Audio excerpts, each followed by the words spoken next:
اعوذ باللہ من الشیطان اللعین الرجیم بسم اللہ الرحمن الرحیم الحمد للہ وکفا وسلام علی عبادہ الذین اصطفی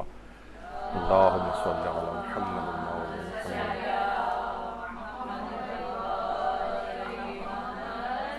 محمد۔ وہ درس جو کہ پچھلے اتوار کو ہونا تھا وہ سید مقاومت کی شہادت کی سوگ کی وجہ سے منعقد نہیں ہو سکا تھا، اور واقعتاً سب کے اذہان اور دل اس قدر غمزدہ تھے کہ اس میں کسی درس کا سننا اور دینا جو ہے وہ بھی بہت مشکل تھا۔ اور فقط ایک مجاہدی نہیں تھے بلکہ ایک عالم دین بھی تھے۔ نجف سے بھی تعلیم حاصل کی تھی، قم سے بھی تعلیم حاصل کی تھی، اور پوری زندگی جو مجاہدانہ گزاری، اور خاص طور پر سن 2000 میں اور کس طریقے سے انہوں نے غاصب ریاست کو ہر محاذ کے اوپر شکست دی تھی، جس کی بنا پر ان کو سید مقاومت کا لقب دیا گیا تھا۔ مقاومت صحیح نہیں ہے بلکہ ہے مقاومت، یعنی میم کے اوپر زبر ہے۔ ویسے تو عام طور پر اگر سیاسی لحاظ سے دیکھیں تو مقاومت ایک اپوزیشن کے معنوں میں ہوتا ہے، اور جس سے انسان استقامت اختیار کر کے جو کھڑا ہوتا ہے اس معنوں میں ہوتا ہے۔ اگر اخلاقیات میں دیکھیں تو مقاومت کے معنی صبر کرنا ہے، اور فقہی اعتبار سے جہاد دفاعی کو مقاومت کہا جاتا ہے۔ تو بچپن سے سید مقاومت جو تھے، یعنی اچھا بعض اوقات دیکھیے یہ بھی ہوتا ہے کہ ہم یہ سوچتے ہیں، جیسے ہم نے پچھلی دفعہ بھی آپ کی خدمت میں عرض کیا تھا کہ عالم کا بیٹا ہے تو وہ عالم ہوگا، ڈاکٹر کا بیٹا ہے تو ڈاکٹر ہوگا، اس کے لیے آسانیاں ہوتی ہیں۔ ان کے ساتھ یہ تھا کہ ان کے والد اور جو اور رشتہ دار تھے یہ کوئی عالم دین نہیں تھے، بلکہ اپنے علاقے میں پھل فروشی کا کام کرتے تھے، حتیٰ کہ اپنے جب دینی اس سے مدارس سے وابستہ نہیں ہوئے تھے تو اپنے والد اور اپنے بھائیوں کے ساتھ جو ہے فروٹس کا اور پھلوں وغیرہ کا یہ کام کیا کرتے تھے، بزنس کیا کرتے تھے۔ اس کے بعد پھر دینی لائن میں آئے، پھر مجاہدانہ لائن میں آئے۔ تو بہرحال پچھلی مرتبہ گفتگو اس وجہ سے نہیں ہو سکی کہ ایک اتنی عظیم ہستی کا ساتھ ہم سے چھوٹ گیا، تو اس بنا پر تو اب آج اس گفتگو کو ہم آگے بڑھاتے ہیں کہ دیکھیے طالب علم جو ہیں اس قدر ان کا احترام ہے کہ پیغمبر اکرم صلی اللہ علیہ وآلہ وسلم فرماتے ہیں کہ کسی عالم دین یا طالب علم کا جو احترام کرے وہ ایسا ہی جیسے اس نے 70,000 انبیاء کا احترام کیا۔ جبکہ ہم دیکھتے ہیں کہ معاشرے کے اندر دینی طالب علم خاص طور پر بہت ہی ایک ڈی گریڈ اور بالکل اس کی کوئی ویلیو نہیں ہے۔ اگر کوئی آپ کسی کو کہیں بھی کہ میں ایک دینی مدرسے میں پڑھتی ہوں، ہاں آپ یہ کہیں کہ جناب میں میڈیکل کالج میں ہوں اور انجینئرنگ یونیورسٹی میں ہوں، ہر شخص بڑے آپ کو احترام کے ساتھ دیکھے گا۔ ہمیں بھی اپنا یاد ہے کہ میڈیکل کالج میں ایڈمیشن ہوا تھا کہ اس زمانے میں سے ہی لوگ جو ہے ڈاکٹر صاحب کہنا شروع ہو گئے تھے، اور پہلی ابھی کلاس بھی شاید اٹینڈ نہیں کی تھی کہ لوگ دوائیاں پوچھنا شروع ہو گئے تھے۔ تو یہ عام طور پر یہ ہوتا ہے کہ یہ اتنا احترام، اور دینی طالب علم کا وہ اگر کسی کو بتائے بھی تو حقارت سے جو ہے نا اس کے ساتھ سلوک کرتے ہیں، جبکہ پیغمبر فرماتے ہیں کہ ایسا ہے جیسے 70,000 انبیاء کا احترام کیا اس نے۔ تو یہ اتنی بڑی فضیلت ہے جو آپ کو ماشاءاللہ سے حاصل جو ہے ہو رہی ہے۔ اور یہ بھی پیغمبر اکرم صلی اللہ علیہ وآلہ وسلم فرماتے ہیں، اللہم صلی علی محمد وعلی محمد، کہ اگر کوئی ان لوگوں کو دیکھنا چاہتا ہو جنہیں اللہ نے آگ سے رہائی دے دی ہے تو وہ طالب علموں کو دیکھے۔ یعنی آپ اپنے مقام اور مرتبے کو سمجھیں کس قدر عظمت اللہ نے آپ کو دی ہے۔ اب دیکھیے جو بھی عظمتوں کا حامل ہوتا ہے نا، پھر اس کی ذمہ داریاں بھی بڑھ جاتی ہیں، اس کو اتنا ہی احتیاط کی ضرورت بھی ہوتی ہے۔ تو جب اللہ نے یعنی آتش جہنم سے آزادی دے دی ہے، جو بھی شخص یعنی دینی تعلیم اس انداز سے حاصل کرتا ہے، اور یہاں تک یہ بھی فرمایا کہ بے شک طالب علموں کی کوششوں سے خوش ہو کر فرشتے ان کے لیے اپنے پر بچھاتے ہیں۔ یعنی اب آپ جو چل کر آ رہی ہیں تو فرشتوں کے پروں کے اوپر اپنے پاؤں کو رکھتی ہوئی یہاں پر تشریف لاتی ہیں۔ اچھا، اب جو ہماری گفتگو چل رہی تھی کہ طالب علموں کی اصل میں کوششیں تو سب لوگ کر رہے ہوتے ہیں، پڑھ بھی رہے ہوتے ہیں، دینی مدرسوں سے بھی وابستہ ہوتے ہیں، لیکن ناکام بھی تو ہو جاتے ہیں۔ ہمیں چاہیے کہ ان ناکامی کی جو باتیں تھیں جو ہم نے پچھلی مرتبہ ڈسکس کی تھیں اور اسی کے سلسلے کو آج دوسرے درس میں آگے بڑھا رہے ہیں، تو وہ اگر جانچ لیں اور ان پر اپنی نگاہ رکھیں کہ یہ باتیں ہم سے نہ ہونے پائیں، تو انشاءاللہ پھر یہ کہا جائے گا کہ آپ کامیابی کے منازل طے کریں گے۔ ورنہ یہ فیلئر جو طالب علم ہوتے ہیں نا، وہ ان وجوہات کی بنا پر پیچھے رہ جاتے ہیں۔ ان میں ایک بات یہ بھی بیان ہوئی تھی، وقت کا ضیاع کرنا، وقت کا ضیاع کرنا، بے تحاشا وقت۔ اب مجھے پتہ نہیں ہے کہ اب 15 دن ہو گئے پہلی کلاس کو، اب آپ خود اندازہ لگائیں اس کا کتنا اثر آپ کے اوپر ہوا ہوگا، آپ نے کتنا وقت ان 15 دنوں کے اندر مزید ضائع کیا ہے، یا اس کا کوئی اثر قبول کیا تھا یا نہیں۔ کہ دیکھیے، صرف اس بات کو بتانے کے لیے مثال دی جاتی ہے عام طور پر صاحب جواہر کی۔ صاحب جواہر شیخ محمد حسن، جن کی کتاب جواہر الکلام ہے، سارے مجتہدین اپنے فقہات اور اجتہاد کے لیے اس کتاب سے لازمی جو ہے وہ رجوع کرتے ہیں۔ اچھا، اس قدر یہ اپنے وقت کا خیال رکھنے والے تھے کہ ان کے متعلق بہت دفعہ پچھلے درسوں میں نے بات بیان کی کہ جب ان کے اپنے بیٹے کا انتقال ہوا تھا، اچھا رات میں بعض اوقات تدفین ممکن نہیں ہوتی اور اگلے دن کے اوپر چلی جاتی ہے، تو پوری رات اپنے بیٹے کی میت کے ساتھ جس کمرے کے اندر یہ بیٹھے رہے، وہیں پر انہوں نے اپنی کتاب جواہر الکلام کو لکھتے رہے۔ یعنی بیٹے کا لاشا پڑا ہوا ہے، بیٹے کا جنازہ رکھا ہوا ہے، لیکن اس رات کو بھی کیوں ضائع کیا جائے؟ یعنی انہوں نے اس رات کو بھی استعمال کیا، اور صاحب جواہر نے اپنی کتاب جواہر الکلام کے اس حصے کو مکمل کیا جو کہ اس رات ان کو مکمل کرنا چاہیے تھا۔ یعنی اس وقت کو بالکل ضائع نہیں کیا۔ یہ علماء کی دیکھیے سیرت ہے، یہ وجہ ہے کہ صاحب کتنے لاکھوں علماء گزر چکے ہیں، اور آج ہم یہاں اس جگہ پہ بیٹھ کے صاحب جواہر کا ذکر کر رہے ہیں۔ یعنی وہ جو وقت کو ضائع نہ کرنے والی بات ہے۔ اسی طریقے سے امام خمینی کے متعلق بھی ملتا ہے، بالکل وقت ضائع نہیں کرتے تھے۔ جب عراق میں جلا وطن تھے تو وہاں پر ان کو خبر ملی کہ ان کا بیٹے مصطفیٰ خمینی کو شہید کر دیا گیا ہے، تو امام خمینی روزانہ وہاں نماز جماعت کا انعقاد بھی ہوتا تھا اور امامت فرماتے تھے۔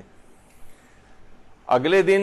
لوگوں نے سوچا کہ ابھی تو بیٹے کی شہادت ہوئی، آج تو نہیں آئیں گے، لیکن لوگوں نے دیکھا کہ امام خمینی اسی طریقے سے پیدل چلتے ہوئے نماز جماعت کے لیے آئے اور آ کر اپنا مصلی سنبھال لیا، اور اس کے بعد پھر وہاں پر نماز جماعت اسی طریقے سے پڑھائی، کوئی وقت ضائع کیے بغیر۔ یعنی یہ نہیں ہے کہ مصیبت آ گئی، پریشانی آ گئی، بلکہ اصلاً وہ اس کو مصیبت اور پریشانی سمجھتے بھی نہیں تھے۔ جیسے آج ہمارے بہت سارے لوگ ہیں اور کہتے پھر رہے ہیں کہ دیکھیے اتنے لوگ جو ہیں غلط پالیسیز کی وجہ سے مارے جا رہے ہیں اور یہ سب کچھ ہے، اور شہادتوں کی ریفرنس دیتے ہیں۔ شہادت تو ہمیشہ سے افتخار کا ایک باعث چیزیں رہیں۔ امام خمینی فرماتے تھے کہ یہ مصطفیٰ کی شہادت پروردگار عالم کے الطاف خفیہ میں سے ایک ہے، جو بلیسنگ ان ڈسگائز جو کہلاتی ہے نا، یعنی بالکل یعنی آپ کو بظاہر لگ رہا ہوتا ہے نقصان، جبکہ اس کے اندر فائدہ ہوتا ہے۔ شہادتوں سے تو ہمیشہ ہمارا مذہب جو ہے اس کی آبیاری ہوئی ہے۔ تو امام خمینی بالکل بھی اس میں انہوں نے وقت کو وہ نہیں کیا کہ بھئی آج تو سوگ ہے تو ہم جو ہے وہ میں اس کو نماز جماعت کو نہ پڑھاؤں، نہیں، اسی طریقے سے آئے۔ دوسری بات جو ہم نے پچھلی دفعہ ڈسکس کی تھی، وقت کو ضائع کرنا، اس سے طالب علم کو بچنا چاہیے، اور دوسری چیز ہے گناہوں کے ارتکاب سے بچنا چاہیے۔ گناہوں کا ارتکاب، اور گناہوں کے ارتکاب میں فضول گفتگو کا بھی ذکر کیا تھا، اور آیت اللہ کوہستانی کی بات آئی تھی جو کہ حضرت شاہ عبدالعظیم کے روضے کے احاطے ہی کے اندر دفن ہے، جنہوں نے اپنے مدرسے کی دیوار کے اوپر، آج بھی یہ جملہ ان کے مدرسے کی دیوار پر اسی طرح سے لکھا ہوا ہے کہ من حرف ہائے بےہودہ را کمتر از غذائے حرام نمی دانم، میں بےہودہ گفتگو کو، فضول گفتگو کو لقمہ حرام سے کمتر نہیں سمجھتا۔ ایسے ہی جیسے آپ نے کوئی لقمہ حرام کھا لیا ہو۔ تو یہ بہت زیادہ اس طرح کی چیزیں کہ اس سے انسان کو اپنے آپ کو بچانا ہے، کیونکہ جب انسان فضول گفتگو کا عادی ہوتا ہے نا، تو پھر وہ لازمی اس طرف جاتا ہے کہ اس کی زبان سے پھر حرام چیزیں بھی ہونے لگتی ہیں۔ گفتگو شروع ہوگی آپ کی لباس سے، زیورات سے، کپڑوں سے، ٹی وی ڈراموں سے، اور یہاں تک کہ فضول گفتگو آگے بڑھ کے کسی غیبت آ جائے گی، کسی کا مذاق اڑانے لگیں گے، کسی اور کی بات کا تذکرہ، کسی کا راز افشا کرنے لگیں گی، یہ سب چیزیں ہونے لگتی ہیں۔ تو جب تک اپنی زبان کو کنٹرول نہیں کریں گی تب تک معاملہ ٹھیک نہیں ہوگا. طالب علم کی ناکامی کی وجوہات میں سے ایک ہے کہ جتنا وہ گناہ کرے گا، کیونکہ بہرحال پروردگار عالم کا ایک لطف اور کرم ہوتا ہے، ایک عطیہ خداوندی ہے، انعامات ہیں جو علم کا ملنا ہے. یہ نافرمان کے اوپر انعامات، کوئی نافرمانی آپ کو کر رہا ہو تو اسے انعام دیا جائے گا یا سزا دی جائے گی؟ تو بہرحال یہ انعام آپ کو نہیں ملے گا علم کی صورت میں جو ہوتا ہے یا یادداشت کی صورت میں جو ہوتا ہے. یہی وجہ ہے کہ آیت اللہ شیخ وحید خراسانی فرماتے ہیں، خواتین کے لحاظ سے، مردوں کے لحاظ سے بھی ایک بات کہی، وہ ابھی میں نہیں پیش کر رہا. فرماتے ہیں خواتین کا رابطہ کب حضرت فاطمہ زہرا کے فرزند امام حسین سے ٹوٹتا ہے. درود بھیجیے. اللہم صلی علی محمد وعلی محمد. فرماتے ہیں کہ تمام مرد و خواتین جو آج اس مجلس اعظم میں آئے ہوئے ہیں، ان کی مجلس میں کہیں ایسا نہ ہو کہ تمہارا یہ رابطہ فاطمہ زہرا کے لال سے ٹوٹ جائے. کس وقت یہ رابطہ فرزند زہرا سے ٹوٹتا ہے؟ فرماتی ہیں اگر تم مستورات خواتین نامحرموں کے سامنے بے حجاب گلیوں اور بازار میں آؤ گی تو پھر یہ امید نہ رکھنا کہ مرتبہ سید الشہداء سرانے آئیں گے. یہ وہ سبب ہے جس کی وجہ سے ہمارا امام حسین سے رابطہ منقطع ہو جاتا ہے. یعنی کسی بھی حد تک بے حجابی، چاہے آپ مثلاً سالگرہوں میں جا رہی ہیں میک اپ وغیرہ کر کے، یا اس قسم کا بھڑکیلے لباس پہن کے، یا شادیوں کی تقاریب کے اندر جا رہی ہیں، جس وقت اس انداز سے جاتی ہیں جو کہ بد حجابی کے اندر آتا ہے، یا بے حجابی یا بد حجابی، یا وہی کہ جناب وہ بال نظر آ رہے ہیں اور کبھی آپ دوپٹہ صحیح کر رہی ہیں پھر بال نظر آ رہے ہیں، اور یہ وہ اس طرح سے جو چیزیں ہو رہی ہوتی ہیں، یا لائٹ میک اپ کے نام پر ہی جو بہت سارے میک اپ کیے جانے لگے ہیں جو اچھے خاصے آبویس بھی ہوتے ہیں اور حرام کیٹیگری میں جاتے ہیں. تو یہ عام طور پر خواتین اور دینی مدارس کی طالبات سے بھی یہ والی غلطیاں ہوتی ہیں. فرماتے ہیں رابطہ ٹوٹ جاتا ہے فاطمہ کے لال سے آپ کا، تو پھر یہ یعنی سوچئے کہ پھر جب ان سے رابطہ ٹوٹ جائے گا اور یہ بار بار اس طرح سے رابطہ ٹوٹتا رہے تو پھر خدا نخواستہ مستقل ہی نہ رابطہ ٹوٹ جائے. بعض اوقات اس طرح سے بھی ہوتا ہے. تو اور مردوں کے لحاظ سے بھی انہوں نے ایک بہرحال اس سلسلے میں ایک بات کہی تھی. ایک اور چیز جو کہ طالب علم کی ناکامی کی اہم وجوہات میں سے ہے وہ ہے مایوس کن طرز فکر. مجھ سے تو یہ چیز ہو ہی نہیں رہی ہے، مجھے تو یہ چیز سمجھ میں ہی نہیں آتی ہے، فقہی مسائل بہت پیچیدہ ہو گئے ہیں. ارے اس کے اندر تو یہ نہیں ہے، آپ کو یہ کرنا چاہیے کہ اگر آپ کو کبھی بھی اس قسم کی مایوسی والی فکر پیدا ہو تو یہ بات یاد رکھ لیجئے کہ 50% تو آپ نے جنگ ہار دی صرف مایوس کن فکر سے ہی. باقی 50% کے لیے سوچئے کہ آپ کو بڑی جدوجہد ایک لحاظ سے کرنا پڑ سکتی. 50% جنگ تو آپ ہار چکی ہیں. یعنی مایوس کن، اس میں ہمیشہ آدمی کو نا اپنا مورائل اور وہ بلند رکھنا ہوتا ہے، یعنی مایوسی کو بالکل نہ آنے دیں. اور اس کا ایک طریقہ کار یہ ہوتا ہے کہ جو چیز آپ کو مشکل لگے اسی میں چھلانگ لگا دیں. مثلا کوئی چیز سمجھ میں نہیں آ رہی نا آپ کو، اب کہیں میراث کے مسئلے تو مجھے بڑے مشکل لگ رہے ہیں، سمجھ میں نہیں آ رہے، آپ کہیں ایسی کی تیسی. مثلا یہ غیر پارلیمانی جملہ میں نے استعمال کر دیا، یعنی کیا کوئی بات نہیں، میں چھلانگ لگاؤں گی، میں اس کو سمجھ کے دکھاؤں گی. ایک آدھ مہینہ لگا دیجئے اس کے اندر، دیکھیے آپ کو کتنا آسانی کے ساتھ آپ حل ہو جائے گا مسئلہ. یعنی جو مایوسی ہے نا کہ مجھ سے چیز نہیں ہوتی، مجھ سے، یہ بہت اہم رول پلے کرتا ہے. یہ پھر اس کی سائیکی کے اوپر حاوی یہ چیز ہو جاتی ہے. ہمیشہ آپ کہیں کیوں نہیں ہو سکتی بھائی، کوئی ایسی چیز نہیں، سارے لوگ اس کو پڑھتے آ رہے ہیں، میں اس کو حل کر کے دکھاؤں گی. تو یہ مایوس کن طرز فکر کو اس میں بالکل آپ کو ہٹانا پڑے گا. کتنے ہمارے علماء ایسے ہیں، آیت اللہ شیخ جو ہے شیخ محمد حسین آل کاشف الغطا، یہ ہمارے بہت بڑے علماء کے اندر سے گزرے ہیں. یہ فرماتے تھے کہ فقہات ظاہر فقی بن رہے ہیں تو بہت سی چیزیں فقہا کے لیے بھی ذرا مشکل ہوتی ہیں. کہہ رہے دو چیزیں ایسی ہیں کہ جو کہ میرے لیے بہت مشکل تھیں، اور ایک میں تو میں نے چھلانگ لگا کر اور اس مشکل کو طے کر لیا. اس میں ایک تو تھے حج کے مسائل. جب تک میں نے حج نہیں کیا تھا میرے لیے بہت مشکل تھے. واقعی کسی شخص کو اگر ہم یہاں بیٹھ کے حج کے مسائل سکھائیں کہ یہاں یوں جانا ہوگا اور یہ کرنا ہے اور وہ کرنا ہے، تو اس کو کچھ سمجھ میں نہیں آتا کہاں جانا ہے، کیا کرنا ہے، یہ سر کیا مسائل چل رہے ہیں. جب ایک دفعہ حج کر لیتا ہے پھر اس کو پورا سمجھ میں آ جاتا ہے. کہنے میں نے حج کر لیا، حج کے مسائل مجھے سمجھ میں آ گئے، لیکن ایک چیز ایسی ہے جو ابھی بھی نہ میری سمجھ میں آ سکتی ہے، وہ کیونکہ پروردگار اس میں مجھے مبتلا نہیں کرے گا، اور وہ ہے خواتین کے جو مخصوص احکام ہیں. تو وہ کہتے تھے جو مشکل جو چیز تھی نا، یعنی وہ اس کو میں نے اس انداز سے جتنے مجھ میں حل کرنے کا سکت تھی وہ میں نے اس کے اندر چھلانگ لگا کے اور اس کو جو ہے اس انداز سے طے کر لیا. اسی طریقے سے مثلا جو شیخ مرتضی انصاری،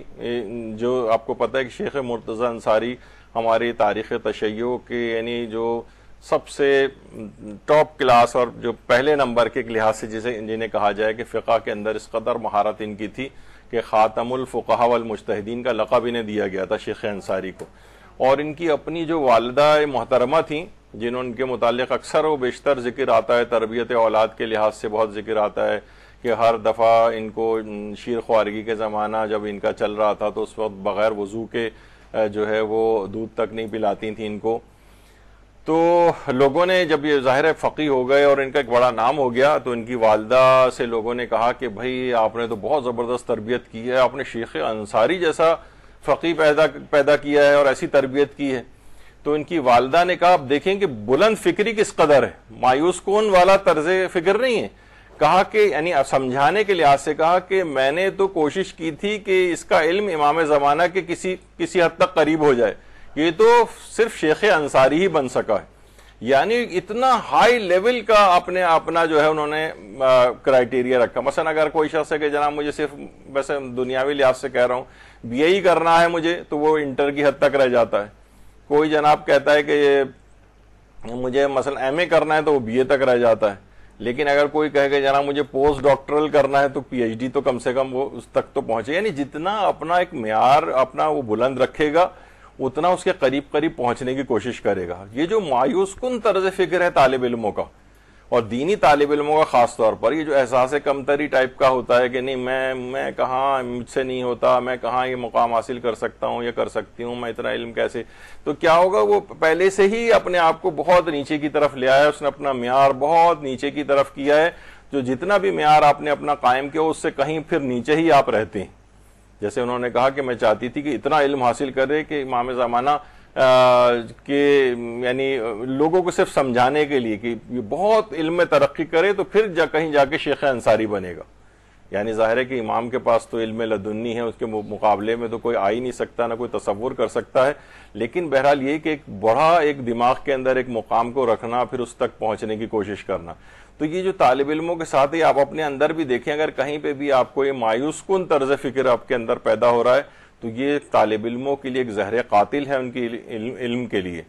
اور یہ ہمیشہ سوچیں کہ 50% آپ کو تو یہ صرف یہ مایوس کن طرز فکر ہی آپ کو نیچے لے جائے گا. تو یہ بہت ایک اہم ہے جس سے اپنا پیچھا چھوڑانا چاہیے. ایک اور بڑا طالب علموں کی ناکامی کی اہم وجوہات میں ٹو مینی انگیجمنٹس. بہت زیادہ اپنے آپ کو ادھر جو ہے نا اپنے آپ کو ہر وقت مصروف کر لیتے ہیں. ادھر بھی جانا ہے، اس سے بھی ملنا ہے، فلاں پروگرام میں بھی جانا ہے، فلاں یہ کرنا ہے، اور جناب فلاں مجلس کے اندر جانا ہے، ہر جگہ جہاں سے بلاوا ہے وہاں پہ پہنچنا ہے، ہر شادی کی تقریب میں، ہر مہندی میں، ہر رشتہ دار، ہر دوست. یہ جتنی آپ کی انگیجمنٹس بڑھتی جائیں گی نا، یہ بات یاد رکھیں، وہ آپ کی علم کو حاصل کرنے کے لیے بہت نقصان دہ ثابت ہوں گی. ضروری نہیں کہ آپ ہر تمام جگہوں پہ جائیں، ضروری نہیں کہ آپ ہر مجلس میں بھی جائیں. میں نے ایک دفعہ بہت پہلے اس کی مثال پیش کی تھی. ہمارے بہت سے دوست احباب جو کہ ایران پڑھنے گئے ہوئے ہیں وہ بتاتے ہیں کہ اگر مثلا شروع کے ابتدائی دنوں میں ظاہر ہے مثلا قم گئے ہوئے ہیں اور وہاں پر مثلا معصوم قم سلام اللہ علیہ کے حرم میں، اللہم صلی علی محمد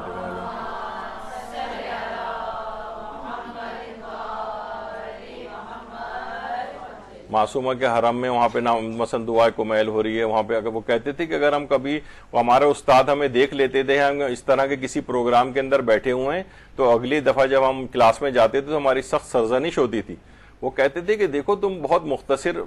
چند سالوں کے لیے یہاں پہ پڑھنے کے لیے آئے ہو، پھر آپ کو تو اس کو پورا یوٹیلائز کرو علم کے لیے. تم یہ مثلا دعائے کمیل اپنے گھر پہ بھی پڑھ سکتے ہو، وطن واپس جا کے بھی جو ہے جو بھی چاہو کرنا. یہاں پر مکمل اپنے، یہ نہیں کہ وہ خدا نخواستہ دعائے کمیل کے خلاف تھے، بلکہ یہ کہ یہ ٹائم جو تم یہاں پر ان چیزوں کے اندر لگا رہے ہو پورا تمہیں علم حاصل کرنے میں لگانا چاہیے. تو یہ جتنی انگیجمنٹس بڑھتی چلی جائیں گی،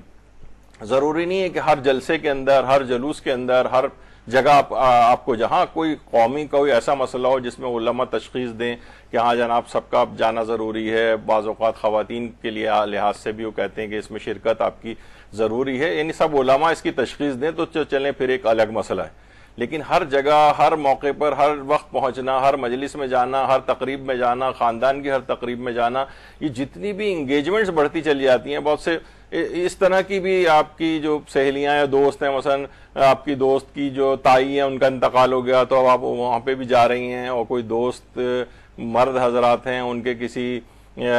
دوست کے جو ہے وہ کسی دور دراز کے رشتہ دار کا بھی انتقال ہو گیا تو قبرستان تک جا رہے ہیں. دیکھیں اس میں کوئی حرام چیز اور وہ نہیں ہے کہ ہم یہ کہہ رہے ہوں کہ ان چیزوں کو جو ہے وہ کرنا کوئی بہت قبیح بات ہے, بلکہ یہ ہے کہ یہ آپ کے تعلیم جب انسان حاصل کر رہا ہوتا ہے نا, وہ اس طرح کی بہت سی انگیجمنٹس کو کم کرنا پڑتا ہے.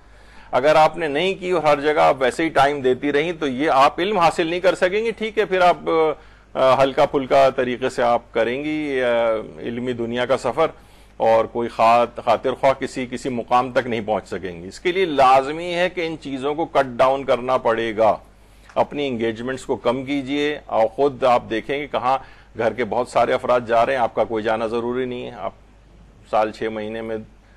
2 3 4 دفعہ بھی اگر آپ مختلف جگہوں پہ چلے جائیں. ابھی بھی آپ دیکھیں کہ جناب کہا جاتا ہے کہ بھائی وہ فلاں لڑکی کیوں نہیں آئی جناب, وہ اس کے وہ میڈیکل کالج میں نا ایگزامس چل رہے ہیں تو اس وجہ سے اس کو وہ ٹائم نہیں ملتا. لوگ کہتے ہیں ہاں بھائی واقعی پڑھائی تو اس کی ایسی ہے, اور آپ اتنی فارغ سمجھی جا رہی ہیں کہ آپ کو ہر جگہ کے اوپر اگر آپ نہیں جا رہی ہیں تو آپ کو جو ہے وہ بری نگاہ سے دیکھا جا رہا ہے کہ بھئی وہ کیوں نہیں آئی, چھٹی کر لینی چاہیے تھی اس کو. تو بہرحال یہ سب چیزیں ایسی ہیں کہ آپ کو اپنی انگیجمنٹس کو کم کرنا پڑے گا. میرے اعتبار سے بہت طالب علم کی ناکامی کی اہم وجوہات میں سے کہ اوپر نہیں جا پاتے, اپنے آپ کو بہت زیادہ جگہوں پہ انوالو کر کے رکھا ہوا ہے. ایک اور بڑی خطرناک چیز جو آج کل کے دور میں ہو گئی ہے وہ ہے اسکرولنگ. ہر وقت جو یہ آپ کے ہاتھ میں رہتا ہے نا, اور ہر وقت آپ اسکرول کر رہی ہیں, بس جو ہے نا آپ کا انگوٹھا یا انگلی جو ہے اس کے اوپر چل رہی ہے موبائل فون کی اسکرین پہ. اچھا دیکھیں وہ لوگ بھی بیوقوف نہیں ہیں, وہ ظاہر ہے اب تو آپ کو پتہ ہے کہ یہ چند سیکنڈز کا یا بہت ہوا تو 1 منٹ کی ویڈیوز ہوتی ہیں. ظاہر ہے جب اتنا کم ٹائم ہے تو وہ سوچیں کہ پوری صلاحیت کو استعمال کیا جاتا ہے کہ کیسے وہ آئی کیچنگ ہو اور اتنی اٹریکٹیو بنائی جائے کہ آپ کو جو ہے نا آپ کو پکڑ لے, وہ اپنی جکڑ لے. تو یہی وجہ ہے کہ وہ چند سیکنڈ میں اتنی زیادہ وہ ہوتی ہے, دلچسپی والی چیز بناتے ہیں اس کے اندر, اور پھر آپ ایک کے بعد دوسری دلچسپی اسکرول کرتے رہتے ہیں, اور گھنٹوں اس کے اندر گزر جاتے ہیں اور پتہ ہی نہیں چلتا ہے. اچھا اس کے اندر ایک تو دیکھیے وہ بہت بڑا مسئلہ ہوتا ہے کہ طالب علم کے لیے نقصان کیا ہے کہ وہ کسی بھی چیز پر کنسنٹریٹ نہیں کر پاتا. یہ ایک بہت بڑا اس کے ساتھ مسئلہ ہے. یعنی جو اس کا عادی ہو گیا نا اسکرولنگ کا, تو وہ ہر چیز کو بہت سرسری طریقے سے اس کی عادت ہو جاتی ہے, ڈیپتھ کے اندر کسی چیز کو نہیں کرتا. مثلا یہاں کے بھی درس ہوتے ہیں ہمارے, اکثر تو خیر نہیں کہا جائے گا, بہت سے لوگ بڑے ناراض ہوتے ہیں بھائی کسی کے پاس ہمارے پاس ٹائم نہیں ہے کہ ہم 1-1 گھنٹے کے درس سنیں, بس 1-2 منٹ کے کلپ بنائے کریں. یعنی وہ ٹک ٹاکر والی جو چیز ہے وہ دین کے اندر بھی ہے کہ کسی چیز کو سمجھنا نہیں ہے. جیسے وہ 1 منٹ کا کلپ سننے کے بعد اتنا وقت ان کے پاس نہیں ہے, ان کو پتہ نہیں کوئی ایٹم بم ایجاد کرنے کے لیے جانا ہے, کوئی سائنسی ایجاد کرنے جانا ہے جو ان کے پاس ٹائم نہیں ہے. یعنی وہ اس وجہ سے کہ ٹائم نہیں کہ وہ اور فضول ایکٹیویٹیز والا ٹائم متاثر ہوتا ہے اس سے. تو بہرحال ایک تو یہ کہ کنسنٹریشن نہیں ہو پاتی, اور دوسرا بڑا نقصان یہ ہوتا ہے کہ وہ بعد میں طالب علم یا خود آپ بھی جن کو یہ عادی ہو جائے, وہ کتاب کا ایک صفحہ بھی توجہ کے ساتھ نہیں پڑھ سکتے. یعنی ان کی طبیعت اکتا جاتی ہے, گھبرا جاتی ہے, وہ تو عادت ہو گئی ہے ان کو چند سیکنڈ کے کلپس دیکھنے کی, اور 1 منٹ سے زیادہ کسی چیز کو برداشت نہیں کر سکتے. وہ یہ والی اس کے اندر ایک عادت ہو جاتی ہے, اور کوشش یہ کرنی چاہیے اس کو ایک ٹائم مقرر کریں. اور خاص طور پہ وہ افراد جو کہ سونے سے پہلے فجر کے لیے الارم اس میں لگاتے ہیں موبائل فون کے اندر, وہ کوشش کریں کہ الارم کلاک خریدیں اور اس کو اپنے پاس بھی نہ رکھیں, کیونکہ فوراً صبح اٹھنے کے بعد جو اس کی تلاوت آپ کو واٹس ایپ کی کرنی ہوگی یا مثلاً اور جو چیزیں کرنی ہوتی ہیں اس سے آپ ہٹ جائیں. یعنی بعض اوقات یہ ہوتا ہے کہ آدمی لے کے پھر اسی کے اندر جو ہے انوالو ہو جاتا ہے. اور ایک اور بھی بڑا مسئلہ ہوتا ہے کہ اس کے ساتھ بہت سارے اسکرولنگ کے اور پرابلمز بھی ہیں. یعنی اس میں آپ کی کہا جاتا ہے کہ جتنا اس طرح سے ہوتا ہے اس کی یادداشت بھی متاثر ہوتی ہے, کسی بھی چیز پہ کنسنٹریٹ نہیں کر پاتا ہے, اور بھی بہت سارے. اسی طریقے سے جتنا زیادہ یہ اس کا جو ہے وقت بڑھتا جائے گا اتنا ہی ظاہر ہے کہ اس کی سلیپ بھی ڈسٹربنس ہوتے ہیں اس کے ساتھ. مثلا آپ فجر میں اٹھے اور اس کے بعد پھر فجر کی نماز کے بعد آپ پڑھنے کے بعد اگر آرام کرنے کا ہے اور سونا ہے آپ کو دوبارہ, تو وہ اگر آپ نے اس سے پہلے وہی اسکرولنگ اور وہ کی تو آپ کی نیند بھی ڈسٹرب ہوتی ہے اس سے, اور بہت ساری چیزیں. تو یہ آپ کا بہت زیادہ وقت آج کل کے طالب علموں کا کھا جاتا ہے، چاہے آپ اس میں کوئی دینی چیزیں کیوں نہ دیکھ رہے ہوں۔ اس کو ایک خاص لمٹ ہونا چاہیے، وجہ اس کی کتابیں جو ہے نا وہ بالکل نکل گئی ہیں اور لوگ پورا ریلائی اس کے اوپر کرنے لگے، حد تک ایک اور بڑی مصیبت ایک اور آ گئی ہے کہ اسکولوں کے اندر بھی پورے کا پورا سسٹم اس کے اوپر، موبائل فون کے اوپر، وہ کہتے ہیں کہ اب شاید کتابی صورت میں نہیں بلکہ ہم اسی کے اوپر بھیجیں گے، اور دیکھیے گا کچھ عرصے میں یہ چیز شاید واپس پلٹ کے آئے، کیونکہ بہرحال اس کے اندر کوئی بھی چیز پڑھنا بہت مشکل ہے۔ آپ کوئی بھی کتابیں ساری آپ کو اس کے اندر پوری لائبریریز کے اندر مل جائیں گی، لیکن آپ پڑھ نہیں سکتی ان پوری کتابوں کو، چند صفحات بیچ میں ایسی بس آپ پڑھیں گی، لیکن یہ ایک بہت بڑا نقصان ہوگا۔ یعنی کبھی بھی علمی مراجع اور مجتہدین کو آپ نہیں دیکھتے کبھی بھی، جو اب نئے بھی آ رہے ہیں یا علم میں بڑے مقام پر، وہ کتابوں ہی کو پڑھتے ہیں از اول تا آخر، اور وہ اس طرح سے اچٹتی پچٹتی معلوماتوں سے کوئی بھی عالم دین نہیں بنتا ہے۔ کوشش کیجئے کہ اپنے اسکرین ٹائم کو بھی کم کریں۔ اسکرین ٹائم یہ جو کہا جاتا ہے کہ جس کی چلیں بہت سے لوگوں کی تو مجبوری ہے، ان کا کام ہی یعنی پروفیشن ہی یہی ہے اور ان کو زیادہ ٹائم دینا ہوتا ہے، لیکن اس سے ہٹ کر جن کا یہ پروفیشن یہ نہیں ہے ان کے لیے کہا جاتا ہے کہ دن میں 2 گھنٹے سے زیادہ اسکرین ٹائم اگر ہے آپ کا تو وہ انہیلدی ہے، انہیلدی یعنی آپ کی صحت کے لحاظ سے بھی نقصان دہ ہے، بچوں کے لحاظ سے ان کا اسکرین ٹائم جتنا ہوگا، ایک تو آنکھیں خراب ان کی ہو رہی ہوں گی، پتہ چلا وہ زیادہ تر ان کو جو فزیکل ایکٹیویٹی کا ٹائم ہے وہ اس کے اوپر بس بیٹھا ہوا موبائل فون کو دے رہا ہے، اوبیسٹی اور بہت ساری موٹاپا اور اس طرح کی چیزیں ان کو ہونے لگتی ہیں، بیہیورل ڈس آرڈر ہیں، وہ عام طور پر جو ہے نا وہ اکیلا رہنا پسند کرنے لگتا ہے، بجائے پہلے بچے بھاگتے دوڑتے کھیلتے تھے، پتہ چلا آپ گھنٹوں، کیونکہ یہ اتنا زیادہ ایڈکٹیو ہے کہ وہ چیز ہٹتی نہیں آنکھوں سے، اور ایک کے بعد ایک دلچسپ ترین چیز اس کے اوپر آ رہی ہوتی ہے۔ تو اسکرین ٹائم جتنا زیادہ آپ کا بڑھے گا اتنا ایک طالب علم کے لیے نقصان دہ ہے، چاہے عام گھر کے بچے ہوں جو اسکولوں میں پڑھ رہے ہیں ان کے لیے بھی یہی ہے اور بڑوں کے لیے بھی یہی ہے۔ جو دینی طالبات ہیں ان کے لیے بھی یہی مسئلہ رہے گا کہ اپنے اسکرین ٹائم کو آپ کم کریں۔ بعض اوقات وہ اس میں آپ کیلکولیشنز یا وہ بھی آ گئی ہیں کہ روزانہ آپ کتنا ٹائم اس کے اوپر دے رہے ہیں، کچھ آپ اس طرح کے پروگرامنگ اس کے اندر کر سکتی ہیں کہ آپ کو کتنا وقت آپ نے مثلا فیس بک کو دیا، کتنا وقت آپ نے کس کو دیا، اس کی بھی اس کے اوپر کیلکولیشن آ رہی ہوتی ہے، تو آپ کو تاکہ آپ کو اندازہ ہو کتنا زیادہ وقت آپ اس کے اوپر ضائع کر رہی ہیں۔ یعنی جو پڑھائی میں ضائع کرنا چاہیے تھا وہ چٹکلے بازی کے اندر آپ کر رہی ہیں، میمز دیکھنے میں کر رہی ہیں، فضول مذاق اس کے اوپر آ رہے ہیں، فضول بکواسیات چیزیں آ رہی ہیں، ایک دوسرے کے خلاف باتیں آ رہی ہیں، پتہ نہیں کیا کیا، یعنی آپ کو کوئی فائدہ نہیں ہے بلکہ نقصانات ہیں۔ یہ بھی طالب علموں کی ناکامی کی وجوہات ہیں کہ جو وقت اسے لگانا چاہیے تھا علم دین پر اور توجہ کے ساتھ وہ پڑھتا، وہ ان فضول چیزوں کے اندر جو ہے وہ پڑھ کے ضائع کر رہا ہے۔ یہ ایک بڑا مسئلہ ہے اس کے اندر۔ اور بہت سے تو جن کا آپریشن بھی ہونے والا ہوتا ہے، آپریشن ٹیبل پہ ہوتے ہیں، وہاں پہ بھی ان کی آخری کوشش یہی ہوتی ہے کہ اس پہ بھی اسکرولنگ کرتے ہوئے وہ دیکھتے رہیں چیزیں۔ تو بہرحال یہ ایک مسائل ہیں جو آج کل کے دور کے ہیں۔ تو کوشش کیجئے کہ ہر اس میں اکاؤنٹ آپ کا ہونا ضروری نہیں ہے کہ فیس بک پہ بھی اکاؤنٹ ہے اور انسٹاگرام پہ بھی اکاؤنٹ ہے اور ٹویٹر پہ بھی اکاؤنٹ ہے، اور جناب ہر چینل اور ہر جگہ اور ہر اس کے اوپر آپ نے قائم کر رکھے ہیں، ہر چیز کا ان باکس دیکھنا ہے، ہر شخص کے واٹس ایپ کے اسٹیٹس آپ کو چیک کرنے ہیں۔ کیا ہے یہ آپ کے جو ہے نا فضول وقت کو جو ہے ضائع کرنے کے مترادف۔ شاید زندگی میں ایک شخص کا بھی آج تک واٹس ایپ کا اسٹیٹس جا کے چیک نہیں کیا ہو، اس کے نہیں نہ وقت ہے ان چیزوں کا، اور ایک انتہائی بھزول ایکٹیویٹی لگتی ہے کہ میں نے سنا ہے لوگوں سے جو کہتے ہیں کہ بھائی فلاں نے آج ہمارا اسٹیٹس چیک کیا یا فلاں پابندی سے کرتی ہیں چیک، بھائی کتنا ٹائم آپ کے پاس کہ ایک شخص کے آپ واٹس ایپ اسٹیٹس چیک کر رہی ہیں جا کے۔ تو یہ سب چیزیں کیا ہیں، ان سے کوشش کریں کہ ہر جگہ پہ آپ کا اکاؤنٹ ہونا کوئی ضروری نہیں ہے، اور جو فضول آپ کو دیکھ رہی ہیں وقت کھا رہے ہیں آپ کے، اپنا اکاؤنٹ ختم کر دیں وہاں سے۔ تو یہ ایک بہت ہی خطرناک چیز ہے۔ اچھا، ڈسٹریکشنز جتنی زیادہ ہوں گی نا اتنا ہی زیادہ ایک طالب علم کے لیے نقصان دہ۔ وہ پڑھنے کہیں بیٹھا ہوا، اچھا ڈسٹریکشنز والی چیزیں کون سی ہیں؟ مثلا جس جگہ ٹی وی چل رہا ہے وہیں بیٹھ کے پڑھ رہا ہے وہ، بلکہ ہم نے ایک دفعہ پہلے بھی لیا تھا ایسی جگہ پہ کہ جہاں کوئی ونڈو ہے اور وہ کہیں باہر روڈ کی طرف کھلتی ہے، گاڑیوں کی بھی آوازیں آ رہی ہیں اور جناب وہ چیزیں بیچنے والوں کی بھی آوازیں آ رہی ہیں وہیں سے، اور وہیں سے بھی جانوروں کوئی گزر رہا ہے اس کی بھی آوازیں آ رہی ہیں۔ تو کیا ہوگا کہ وہ کوئی کوشش کر کے ایسی جگہ پہ جہاں ڈسٹریکشنز والی چیزیں کم ہوں، کہا جاتا ہے حضرت سلمان فارسی کے متعلق وہ ایسی جگہ پر نماز پڑھتے تھے جو بالکل ذرا نسبتاً اندھیری ہوتی تھی اور بالکل دیوار کے قریب جا کر نماز پڑھتے تھے، کیونکہ دیکھیے جتنا آپ ایسی چیزیں ہوں گی، ٹی وی چل رہا ہے, اس میں بار بار اسکرین جو ہے وہ بلنک کر رہی ہے اور چیزیں جو ہے نا آ جا رہی ہیں, تو آپ کی لامحالہ توجہ اس طرف ہوگی. بعض اوقات بہت سے اصحاب پیغمبر اکرم صلی اللہ علیہ وآلہ وسلم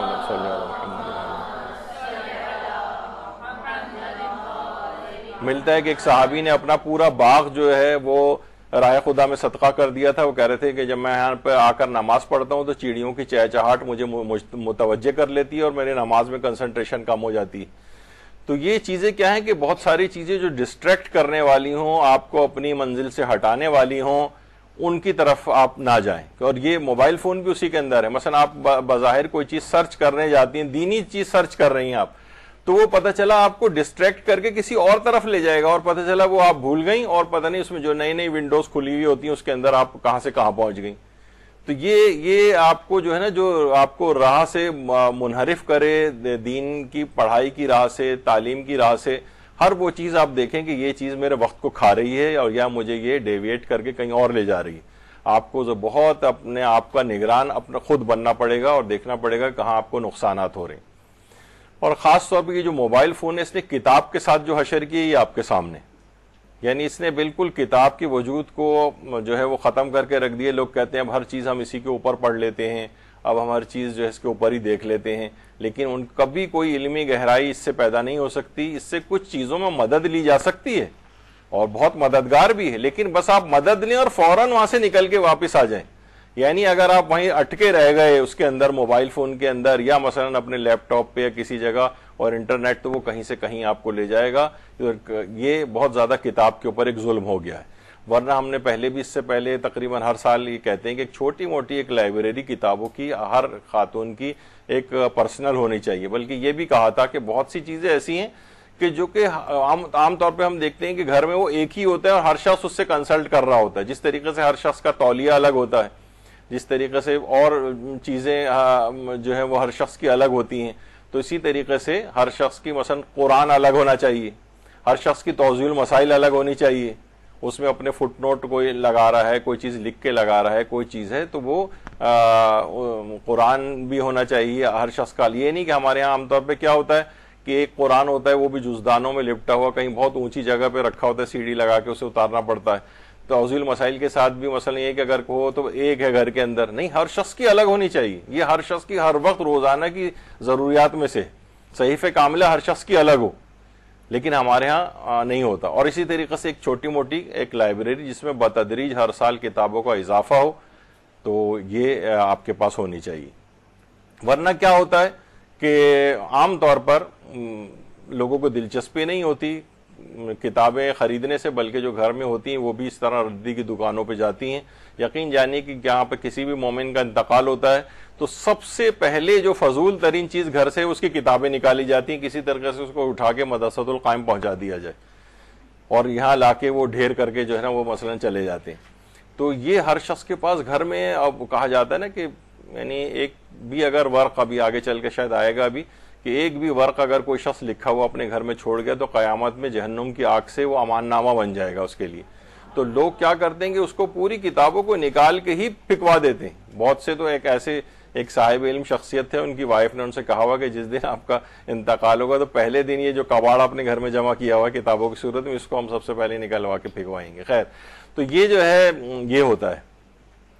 تو کتابوں کو بالکل وہ ختم نہ کریں, کتابوں سے کنسلٹ کریں, اسی کے اندر اپنے وقت کو لگائیں. اس کو پڑھنا بھی نسبتاً آسان ہے, اس میں پڑھنے والوں کو گہرائی علم کی نصیب ہوتی ہے. کتاب کے اندر اپنی ذاتی طور پر بھی ایک برکت ہے. کتاب آپ کے گھر میں ہوگی تو چاہے نہیں بھی پڑھیں تب بھی اس کے اندر سے ایک نورانیت اور شعائیں ایسی نکلتی ہیں جو آپ کے لیے فائدہ مند ہوتی ہیں. تو بہرحال یہ چیزیں ضروری ہیں اس لحاظ سے. علماء کو دیکھیں کہیں پہ بھی ہوتا ہے, ان کا درس ہوتا ہے, کچھ ہوتا ہے, پیچھے کتابوں کا ایک شیلف لگا ہوا ہوتا ہے. یعنی یہ ان کی کل جو ہے وہ ایک لحاظ سے دیکھا جائے تو ان کے فخر اور افتخار کا جو ہے باعث ہوتی ہے کتابیں.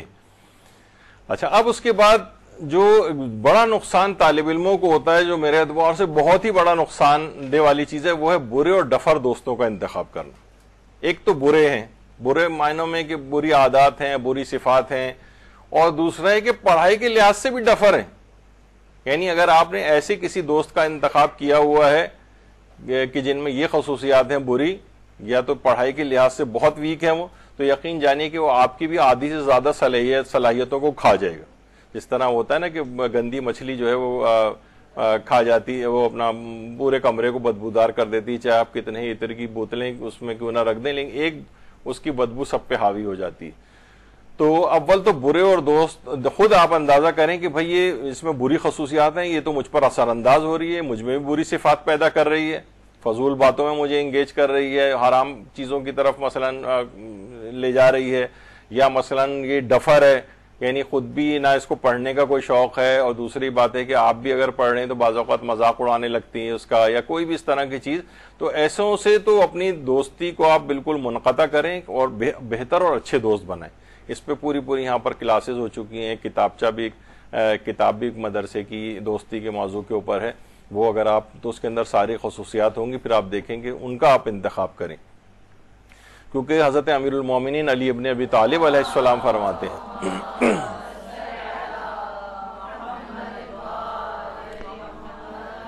ہیں کہ فاسق و فاجر کی دوستی سے بچے رہو, کیونکہ وہ اپنے فائدے کے لیے تمہیں بیچ ڈالے گا.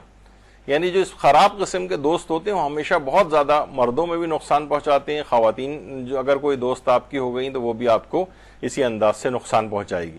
کیونکہ وہ دیکھیے وہ بظاہر ایسا لگ رہا ہوتا ہے, لیکن کیا ہے کہ مثلا آپ دیکھیں گے یہ جو بیچارہ مریض ہے اسے اٹھا کے ادھر بٹھایا, اور وہ جو ہٹے کٹے اور دوست ہیں وہ بستر پہ مریض کی لوٹ لگا رہے ہیں مثلا. تو بعض اوقات یہ کہ یہ صرف ایک دنیاوی فائدہ وہ آپ سے جو ہے وہ لینا چاہ رہے ہوتے ہیں, باقی ان کا نہ کوئی دنیاوی فائدہ ہے نہ ان کا کوئی اخروی فائدہ ہے. تو ان اشخاص سے, ان ایسی سہیلیوں سے آپ اپنے دامن کو اپنے بچانا پڑے گا.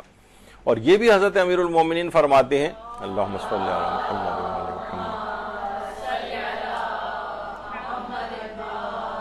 محمد, کہ جس شخص کی بھی محبت خدا کے لیے نہ ہو اس سے بچ کر رہو, کیونکہ اس کی محبت کمینگی اور اس کی صحبت میں نحوست ہے. تو یہ وہ افراد عام طور پہ تو آپ یہاں پر بھی جو آپ کے دوست بنتی ہیں, اگر خدا کے لیے کی وجہ سے دوست بن رہے ہیں, آپ ان کی خدا بیچ میں ہے, کوئی دنیاوی غرض وغیرہ نہیں ہے, تو اس سے کیا ہوگا کہ وہ پھر پائیدار دوستی ہوگی. ورنہ کیا ہے, یہ اپورچونسٹک اور جو یہ مفاد پرست قسم کے ہیں وہ آپ سے اپنے فائدے لیں گے, اس کے بعد آپ کو بالکل دودھ میں مکھی کی طرح سے نکال کر باہر, ان کا کوئی فائدہ نہیں ہے بلکہ نقصان دہ ہوتے ہیں, کیونکہ نحوست ہے ان کے اندر. تو کوشش کریں کہ آپ کی اپنی جو طالبات ہوں, آپ کی ہمدرس ہوں, ان کے اندر جو بہترین صفات رکھنے والی جو خواتین ہوں, آپ ان کو تلاش کریں. اور کوشش یہ بھی کریں کہ اس میں کوئی ضروری نہیں ہے, اچھا اس میں ایج گروپ کا ایک ہونا بھی ضروری نہیں ہے. اگر آپ دیکھ رہی ہیں کہ آپ سے عمر میں مثلا 20 سال بڑی بھی کوئی خاتون ہے تو ان کے پاس تجربہ بھی زیادہ ہے, آپ نے دیکھا ہے کئی سالوں سے مثلا مدرسے میں پڑھ رہی ہیں, پڑھائی میں بھی بہت اچھی ہیں, تو آپ اگر ان سے استفادہ کریں تو بہت ہی اچھا ہے. میں اپنا بھی ایک ذاتی ایکسپیرینس بتاؤں کہ جب میں میڈیکل کالج کے دور میں تھا تو وہاں پر یعنی اپنی کلاس کے میرے اتنے دوست نہیں تھے جتنے میں سینئر کلاسز کے جو ہمارے اسٹوڈنٹس ہوتے تھے ان سے میری دوستی ہوتی تھی. تو بہت ساری چیزیں ان سے سیکھنے کو بھی مل جاتی تھیں, بہت ساری چیزوں سے بہت اچھی ایڈوائس ان سے ملتی تھی, اور پھر دینی لحاظ سے بھی ان کے ساتھ ایک قربت تھی. تو بہرحال تو آپ کوشش کریں کہ اس میں یہ نہیں کہ بھئی یہ تو مجھ سے عمر میں بڑی ہیں, میں ان سے میرا کوئی ایج گروپ نہیں ہے. نہیں, اگر جس سے بھی آپ کو فائدہ حاصل ہو رہا ہو, چاہے وہ بڑا ایج گروپ ہی کیوں نہ ہو مثلا, تو اس میں کیا ہے کہ اچھے سے اچھے دوست کا اگر آپ انتخاب کریں تو آپ کو بہت زیادہ اس سے فائدہ ہوگا. ان کے ساتھ گروپ ڈسکشنز کریں, ان ساتھ مل کر کوئی کورس جو ہے وہ آپ شروع کر لیں, مزید یعنی علمی ترقی آپ ان کے ساتھ بڑھ جائے, اس کی کہ فضول باتیں ادھر ادھر کی باتیں کر کے صرف ٹائم جو ہے وہ ضائع کیا جائے. جیسے کہا جاتا ہے کہ یہ سب افراد یہ جو ان کے شاگرد بھی تھے اور ایک لحاظ سے ان کے دوست بھی تھے. آیت اللہ سیستانی آیت اللہ خوئی سے کتنا علم حاصل کیا, آیت اللہ خامنئی نے امام خمینی سے علم حاصل کیا. یہ کوئی انہوں نے کھڑے ہو کے باقاعدہ میں پھر کہوں یہ تصویر کھنچوائی نہیں ہے بلکہ یہ ظاہر بنائی گئی ہے تصویر اس طرح سے, لیکن اصلاً یہ تھے یعنی عمروں میں بھی ان کے کافی گیپ تھا, لیکن یہ بہت زیادہ استادی اور شاگردی کے لحاظ سے, اور بعض اوقات جس طرح ایک باپ اور بیٹے کے والا جو ایک رشتہ ہوتا ہے, ایک شفقت والا ہوتا ہے, دوستی والا ہوتا ہے, اس طرح سے ان لوگوں نے ان کے ساتھ برقرار رکھا اور خود بھی کتنی انہوں نے بلندیاں حاصل کی. تو بہرحال اس میں کوئی ضروری نہیں ہے کہ آپ کی ایک ایج ہونی چاہیے یا قریب ہونی چاہیے, ایسا نہیں ہے. بلکہ آپ دیکھیں کہ کہیں سے بھی آپ کو چاہے اپنی سے عمر سے کہ چھوٹی عمر کی لڑکی سے آپ کو اگر فائدہ مل رہا ہے اور اس سے علم حاصل ہو رہا ہے اور اس کے ساتھ اچھا آپ کا جو ہے ٹائم جو ہے وہ علمی دنیا کا سفر طے ہو رہا ہے تو آپ ان کے ساتھ دوستی کریں، اس میں عمر کے لحاظ سے بھی کوئی فرق نہیں ہے۔ اچھا اب دیکھیے استاد کے حوالے سے ایک بات اور اس میں رہے کہ حصول علم میں استاد کا کتنا حصہ ہوتا ہے۔ جتنی عمر کم ہوتی ہے، آپ دیکھیں بچہ جو بالکل اسکول کے اندر ابھی انٹر ہوتا ہے، مونٹیسوری میں ہے کچھ ہے، تو تقریباً 95% تک استاد کا عمل دخل ہوتا ہے، یعنی 95% استاد سکھاتا ہے، 5% بچہ خود ڈیولپ کرتا جاتا ہے، اور جیسے جیسے کلاس اس کی آگے بڑھتی جاتی ہے اتنی استاد کے اوپر اس کی ڈیپینڈنسی کم ہوتی جاتی ہے، یہاں تک کہ اگر ہم بہت اوپر تک آگے تک چلے جائیں تو جو پی ایچ ڈی کوئی کر رہا ہے تو ہم دیکھتے ہیں کہ استاد کا رول فقط 5% تک رہ جاتا ہے، باقی 95% اسے خود کام کرنا ہوتا ہے۔ تو ہمیشہ کوشش کریں کہ یہ جو ڈیپینڈنسی یعنی خود کو اپنی اسکلز کو ڈیولپ کرتے ہوئے جانا ہے، یہ نہ ہو کہ ہر وقت آپ یعنی آپ بعض اوقات یہ ہوتا ہے کہ 15 سال سے 20 سال سے مثلا مدرسے میں پڑھ رہے ہیں اور بہت چھوٹے سے چھوٹے مسئلے میں بھی پھر استاد کی طرف جاتے ہیں، یعنی کوئی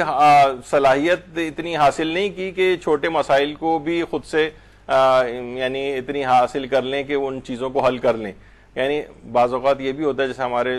جب ہم پڑھتے تھے مولانا صادق حسن صاحب قبلہ سے، تو فقہ کی جو درس ہوتے تھے پھر اسی درس میں سے یہی سب ہمارے کلاس فیلوز ہوتے تھے، مولانا عامر یاسوبی صاحب اور مولانا رضا روحانی صاحب اور مولانا نادر صادقی اور بہت سارے یہ افراد، تو یہ تو پھر خیر ایران پڑھنے کے لیے چلے گئے اور سب، تو بعض اوقات یہ ہوتا ہے کہ وہ وہاں سے جا کر بھی مولانا سے پاکستان میں کانٹیکٹ کر رہے ہوتے تھے کہ یہ مسئلہ ہو گیا، تو بعض اوقات مولانا ڈانٹتے تھے کہ بھائی آپ لوگ مرکز میں بیٹھے ہوئے ہیں، آپ ابھی تک مجھ سے پوچھ رہے ہیں۔ تو یہ ہوتا ہے کہ حصول علم دین میں جیسے جیسے آدمی اپنے اس کو بڑھاتا جائے گا تو استاد پر بہت زیادہ ڈیپینڈنسی نہیں ہوتی، بہت سی چیزیں وہ خود سمجھنے لگتا ہے۔ ایسا نہیں کہ ہر چھوٹی سے چھوٹی بات کے لیے ہر وقت 20 سال بعد بھی آپ پھر اس کو وہی چھوٹی سی کوئی چیز پوچھ رہے ہیں اس سے۔ تو یہ کوشش کرنی چاہیے کہ اپنی صلاحیت کو بھی ورنہ طالب علم اگر ہمیشہ اتنا زیادہ محتاج ہر وقت رہے تو پھر وہ جو ہے نا آگے نہیں بڑھ سکتا، یہ اس کی ناکامی کی وجوہات میں سے ہو جائے گا، اس کو اپنی اسکلز کو ڈیولپ کرتے ہوئے جانا پڑے گا۔ ایک اور بھی چیز ہے کہ وہ افراد طالب علم عام طور پر ناکام ہو جاتے ہیں جن کا کوئی مینٹور نہیں ہوتا، کوئی ایک نگران اپنے اوپر رکھیں، ضروری نہیں کہ وہ آپ کا استاد ہی ہو، لیکن ہر خاندان میں کچھ نہ کچھ ایسے افراد ہوتے ہیں کہ جن کو آپ یا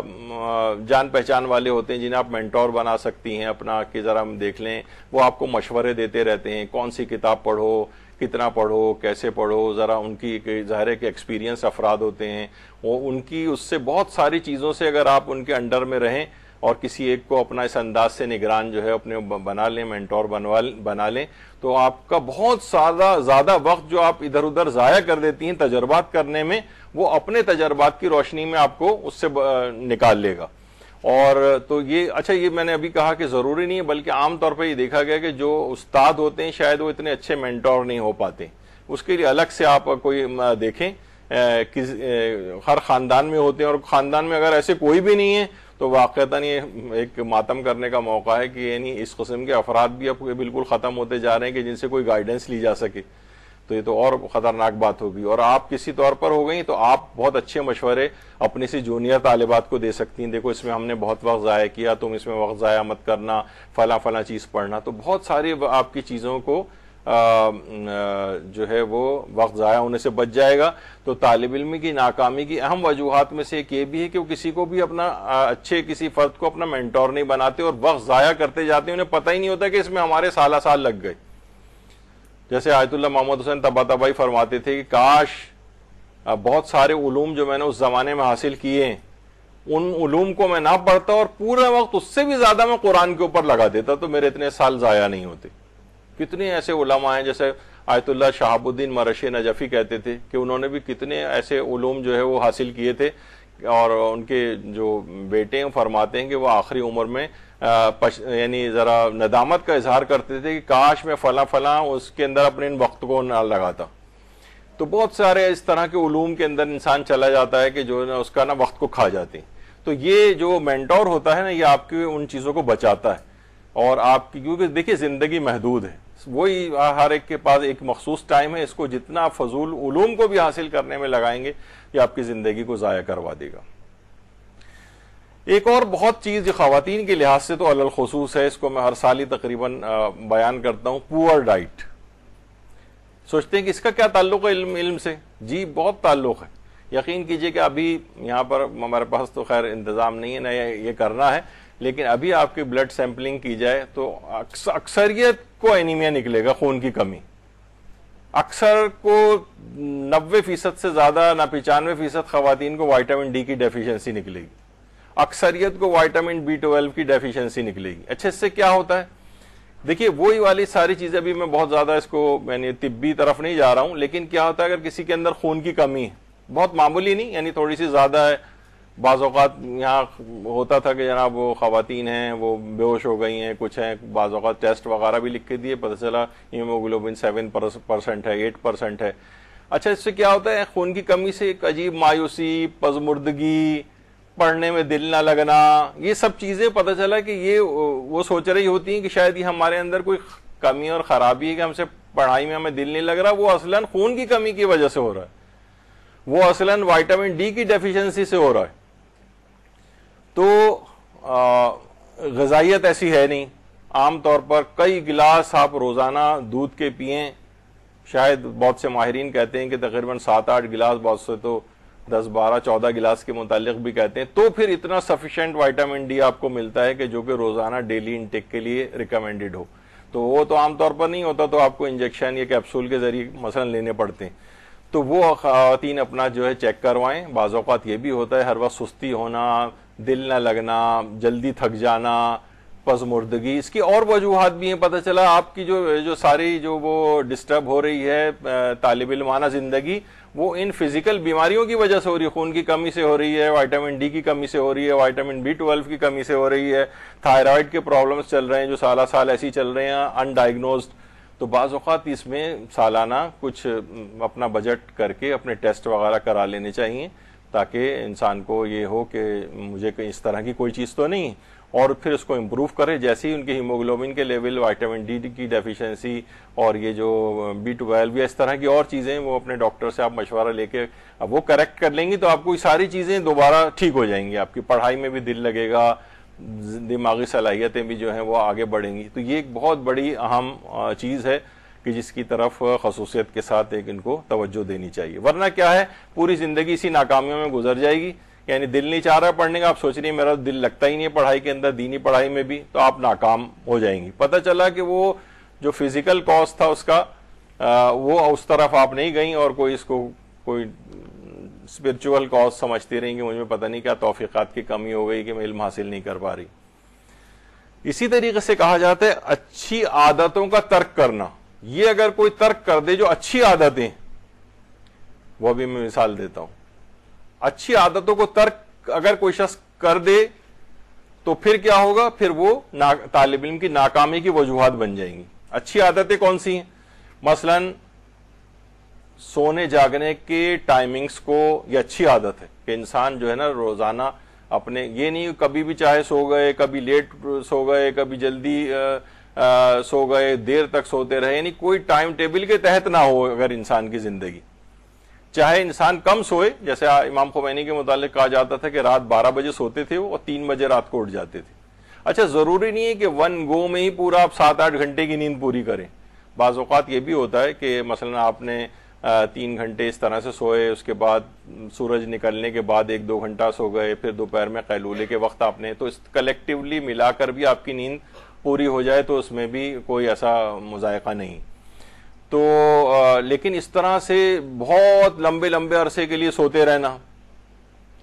تو یا سونے جاگنے کے ٹائمنگز ہی نہ ہونا، یہ اچھی عادت نہیں. یعنی سمجھیں ایک لحاظ سے جو اچھی عادت تھی آپ نے اس کو ترک کر دیا.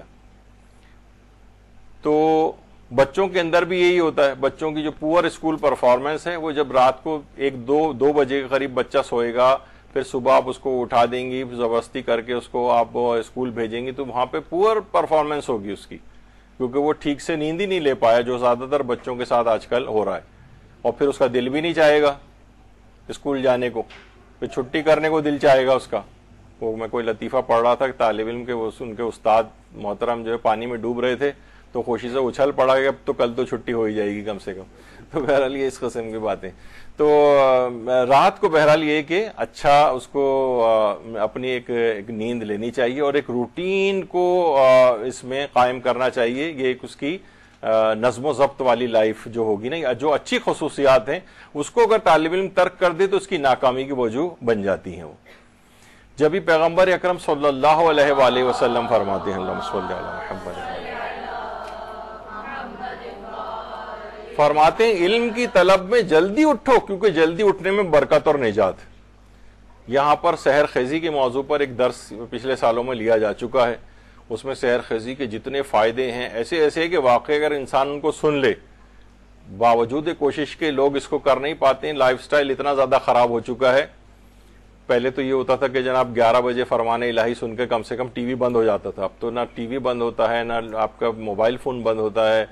نہ جو ہے انٹرنیٹ بند ہوتا ہے. تو ہر وقت جو ہے یہ چیزیں کیا ہیں کہ آپ کے نیند کے بھی اس نے سارے جو پیٹرنز کو ڈسٹرب کر دیا. طلب علم میں بھی جلدی اٹھو رزق کے حوالے, کیونکہ رزق کے خزانے تقسیم ہونے کا وقت ہے. اچھا رزق میں صرف روٹی کھانے والا نہیں ہے, اس میں علم کا رزق بھی تقسیم ہو رہا ہوتا ہے اسی وقت, توفیقات کا رزق بھی تقسیم ہو رہا ہوتا ہے صبح کے وقت. جو سوتا ہے وہ کھوتا ہے. کھوتا ایک وہ عربی والا, وہ جو اردو والا بھی ہو جاتا ہے پنجابی میں جس کو کہتے ہیں, یعنی وہ واقعتاً یعنی انسانی کیٹیگری سے نکل جاتا ہے وہ, یعنی ہر وقت سوتے رہنا مثلا. اور یہ ہے کہ وہ چیزیں بھی توفیقات کو بھی کھو دے گا اپنے ہاتھ سے. تو یہ ایک مسئلہ. اچھا دوسری اور جو اچھی خصوصیات تھی جس کو اس نے ترک کر دیا وہ ہے مناسب حد تک ورزش کرنا. مناسب ورزش یہ ہے نا کہ any exercise is better than no exercise. بعض اوقات یہ ہوتا ہے نا, ہم سوچتے ہیں کہ نہیں جناب اب اگر ایکسرسائز کے معنی یہ ہے کہ انسان جو ہے وہ جب تک اولمپکس میں میڈل وغیرہ نے جیت کے لے کر آئے تب تک جو ہے اس کو نہیں شمار ہوگی. نہیں, چاہے ہلکی پھلکی, یعنی خواتین ہیں اگر اپنے عزت عفت وقار کو مد نظر رکھے ہوئے اور ان کے پاس موجود ہوں ایسے ذرائع کہ جو مثلا کسی پارک میں جا کے واک کر سکیں, کسی اور جگہ واک کر سکیں جہاں کوئی فتنہ اخلاقی کا باعث نہ بنے, تو وہ باہر بھی جا سکتی ہیں اپنے حجاب کی حفاظت کرتے ہوئے. یا اگر یہ ممکن نہیں ہے تو دیکھیے اب وہ اس کا اچھا فائدہ اٹھا لیں نا. وہ جو آپ انٹرنیٹ وغیرہ ہے, یوٹیوب کے اوپر کتنے ایسی ایکسرسائزز ہیں جو آپ گھر میں رہتے ہوئے بھی کر سکتی ہیں. آپ اس کے اندر دیکھ لیں خواتین گھر میں رہتے ہوئے کون سی ایکسرسائز کر سکتی ہیں, یا مثلا کون سی یوگا کی ایکسرسائزز کر سکتی ہیں. یا اگر باہر واک کر لی نہیں جا سکتی تو آپ ٹریڈ مل خرید سکتی ہیں, گھر میں کچھ واک کر لی جائے اس کے اوپر. یعنی کوئی نہ کوئی طریقہ, یعنی یہ اس میں کوئی ایکسکیوز نہیں چلے گا کہ بھائی ہمارے پاس وقت نہیں ہے, ہمارے پاس جگہ نہیں ہے. آپ جو ہے وہ یعنی گھر کی چھت پہ مثلا اگر کچھ واک کر سکتی ہیں, اپنے گھر کے صحن میں واک کر سکتی ہیں, یا کوئی بھی طریقہ کار کہ کچھ نہ کچھ آپ یہ اچھی عادتوں کو جو ترک کرے گا تو اس سے کیا ہوگا, اس میں ذرا مسلس کی بھی ساری ٹونز رہتی ہے, بلڈ پریشر وغیرہ انسان کا ٹھیک رہتا ہے, بہت سے حوالوں سے وہ فٹنس اس کے اندر باقی رہتی ہے, تو اس کو پڑھائی میں بھی دل لگے گا. ورنہ وہ کیا ہے مسلس بھی بالکل وہ اس کے جو ہے ہر وقت ہی ڈھیلے پڑے ہوئے ہوتے ہیں اور اس کا ویسے ہی دل نہیں چاہے گا, ٹون ان کی جو ہے وہ ختم ہو جاتی ہے. ذرا سا اٹھ کے پانی پینے کے لیے بھی فریج تک جانا آپ کو مشکل لگے گا کہ ارے بھائی بڑی سستی ہو رہی, کوئی لا کے ہی پلا دے مجھے. تو یہ کیا ہے کہ یہ چیزیں جو ہے نا یہ آپ کی طالب علم کی زندگی پر اثر انداز ہوتی ہیں. اچھی عادتوں کو ترک کر دیتا ہے. ایکسرسائز نہیں کر رہا ہے, سونے جاگنے کے ٹائمنگ اپنے صحیح نہیں کر رہا ہے, تو یہ اس کے اوپر اثر انداز ہو رہے ہیں. تو یہ آپ کے لیے لحاظ سے بھی بہت اہم اور ضرورت والی جو ہے وہ چیز ہے. اسی طریقے سے ایک اچھی چیز ایک اور بھی ہے, اس سے کہتے ہیں اچھا ناشتہ. اچھا اچھے ناشتے سے مراد کوئی وہ حلوہ پوری والا ٹائپ کا دماغ میں ہمارے آتا ہے, اس طرح کا ناشتہ نہیں, یعنی جو واقعتاً نیوٹریٹو ویلیو رکھتا ہو. اچھا آیت اللہ بہجت بڑی اچھی بات کہتے تھے, میں نے اس سے پہلے بھی شاید نقل کی تھی, کہ وہ کہتے تھے کہ ہم لوگ ذائقے کی طرف جاتے ہیں, اس کی غذائیت کی طرف نہیں جاتے. اور فرماتے تھے کہ جو ناشتہ ہے نا اس میں بھی تنوع ہونا چاہیے, یعنی الگ الگ ہو. ہمارے یہاں کیا ہے کہ مثلا روزانہ کا روٹین ہے کہ یعنی چائے ہوگی اور اس کے ساتھ جو ہے وہ بس وہ ہوگا کوئی بھی بریڈ ہوگی, یا چلیں کوئی پراٹھا یا روٹی کھانے کا عادی ہے تو صرف بس وہ روزانہ ایک ہی روٹین. نہیں, وہ فرماتے تھے کبھی کوئی چیز ہو اس کے اندر فروٹس بھی ہوں، اس کے ساتھ کچھ سیریلس ہوں، یا مثلا کوئی اور اس طرح کی چیزیں، کچھ نہیں تو کبھی کسی دن جو ہے اس طرح کا کوئی جو ہے وہ ناشتہ ہو جائے، کبھی کسی دن کسی طرح کا ناشتہ ہو جائے. تو اس میں بھی تنوع ہونا چاہیے، روزانہ بالکل ایک ہی ناشتہ ہر روزانہ نہ ہو. تو اس سے کیا ہوگا کہ بہت ساری ورائٹیز والی چیزیں آپ کے اندر جائیں گی، کیونکہ ہر چیز کی خصوصیات اور چیزیں الگ الگ ہیں، ہر چیز کے وائٹامنس الگ ہیں، ہر چیز کی اور نیوٹریٹیو جو اس کے اندر چیزیں ہیں، منرلس ہیں، وہی سب الگ ہیں. تو وہ سب بھی آپ کے پتہ چلا کہ زنک کی ڈیفیشنسی ہو رہی ہے کسی کے اندر، وہ فلاں فلاں کھانے میں ہوتی ہے، تو اگر نٹس اور یہ سب چیزیں بھی اگر ہوں تو اس سے وہ کمی پوری ہو جاتی ہے. تو مقصد کہنے کا یہ کہتے تھے. اچھا، ایک اور بھی چیز نوٹ کی گئی ہے کہ وہ افراد کہ جو کہ اچھا نیوٹریٹیو ناشتہ کر کے جاتے ہیں، وہ ان کی آفس پرفارمنس بھی بہت اچھی ہوتی ہے. اور یہ بھی ایک سٹڈی میں نے پڑھی تھی طالب علموں کی کہ جو ہائی اچیورز ہوتے ہیں، اچھے گریڈ لانے والے ہوتے ہیں، وہ ہوتے ہیں کہ جو صبح کا ناشتہ اچھا کرتے ہیں. عام طور پہ خواتین ہی ہوتا ہے کہ بھئی ہمارا صبح دل نہیں چاہ رہا، بس صرف جو ہے وہ چائے کے اندر کوئی چیز ڈبو کے انہوں نے بریڈ یا مثلا کوئی پاپا واپا بس کھا کے اس سے اپنا گزارا کر لیا اور بہت ہی معمولی سا جو ہے ناشتہ کیا. اچھا، اس سے ایک فائدہ یہ بھی ہوتا ہے اگر اچھا صبح ناشتہ کر لیا جائے تو دوپہر کے جو لنچ ہے اس میں اوور ایٹنگ سے انسان بچ سکتا ہے. تو ایک یہ بھی ہوتا ہے، ایک بیلنس چیز ہوتی ہے. عام طور پہ آپ دیکھتے ہیں کہ مزدور وغیرہ جو افراد ہیں وہ ناشتہ بھی صبح کا بہت اچھا کرتے ہیں، 2-3 روٹیاں انہوں نے کھائی ہوئی ہوتی ہیں، تو ظاہر ہے پورا دن ان کا پھر کام اور محنت پہ اچھا گزرتا ہے. ورنہ بلڈ گلوکوز کے لیول ان کے ڈاؤن رہے، پتہ چلا رات کا کھانا آپ نے 9 بجے کا کھایا ہوا ہے، پھر صبح ناشتہ بھی نہیں کیا، دوپہر کے 2 بجے اگلے دن آپ کھانا ملیں گے، وہ 14 گھنٹے کا آپ نے جو ہے نا 16 گھنٹے کا اس میں ٹائم جو ہے وہ گزار دیا، تو وہ بلڈ گلوکوز کے لیول نیچے ڈاؤن ہوں گے، تو آپ کو نہ کچھ پڑھنے کو دل چاہے گا، نہ کوئی آپ کے دل میں کوئی امنگ پیدا ہوگی علم حاصل کرنے کے لحاظ سے. تو یہ دیکھیے ساری چیزیں وہ ہیں کہ جو کہ آپ کی اس میں اثر انداز ہو رہی ہیں. یہ نہیں ہو کہ آپ کہیں گے بھائی یہ کوئی میڈیکل کی کلاس لی جا رہی ہے، ہم تو علم حاصل کرنے کی حدیثیں بتائی جائیں، یہ سب بھی آپ کے اس کے اوپر نا اثر انداز ہو رہی ہیں چیزیں. تو ناشتہ اچھا کرنے کی اگر کسی کو عادت نہیں ہے تو وہ اچھا ناشتہ اور تنوع والا ناشتہ، ایک جو ورسٹیلٹی جسے کہا جاتا ہے نا، شخصیات کے اندر بھی ہوتا ہے کہ جناب وہ فلاں جو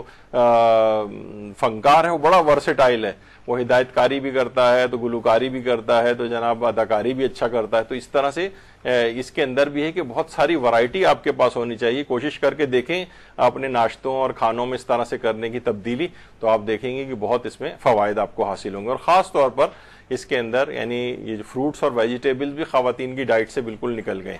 دیکھنے میں آتا ہے کہ آج کل کے بچے بھی سبزیاں کھانا، تو بہت سے بچوں نے تو شاید کبھی بھنڈی کھائی بھی نہیں ہوگی اور لوکی اور ٹنڈے جو ہے وہ کبھی ہاتھ بھی نہیں لگائے ہوں گے. تو جو کتنی اہم اس کے اندر چیزیں ہیں تو ان میں وہ کمی واقع ہونے لگتی.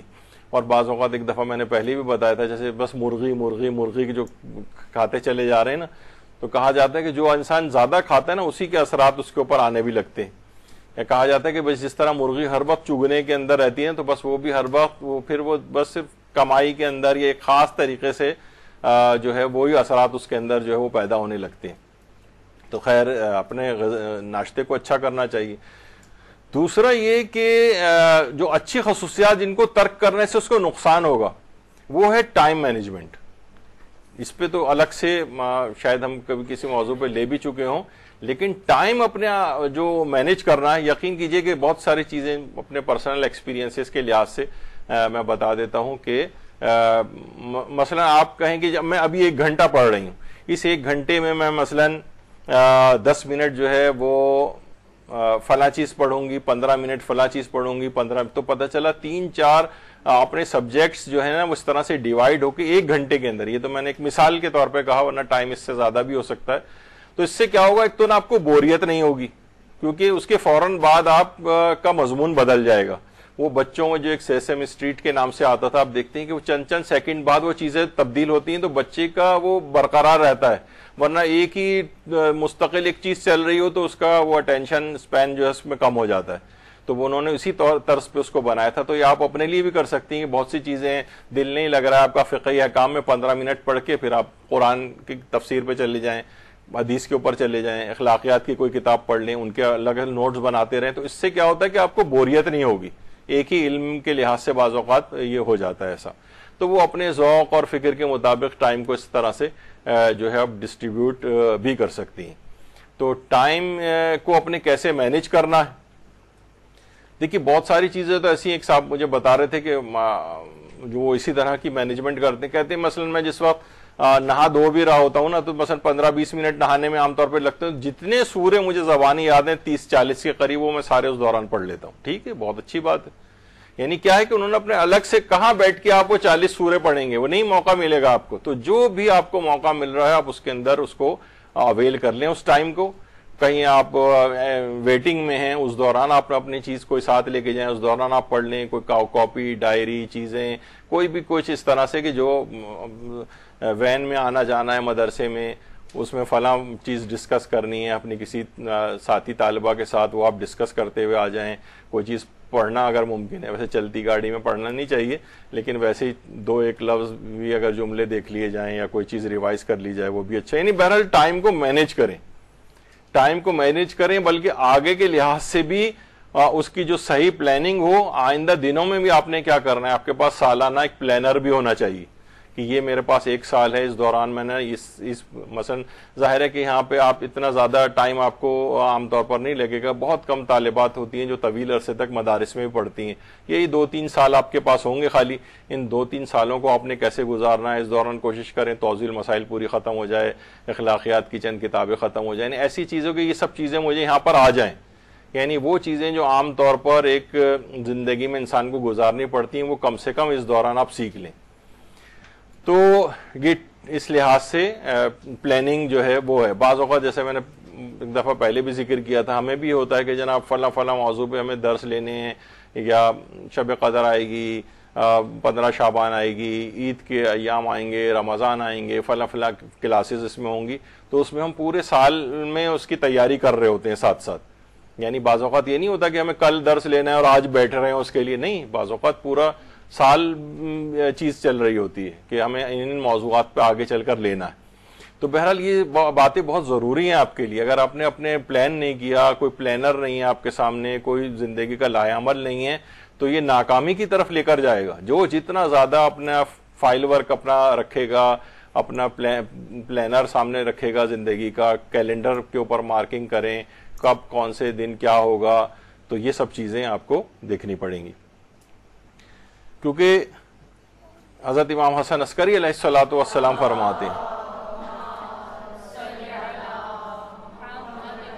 فرماتے ہیں کہ دل بانشاط اور چست ہو تو انہیں علم سکھاؤ، اور جب یہ خستہ حال ہو جائیں تو ان کے حال پر چھوڑ دو۔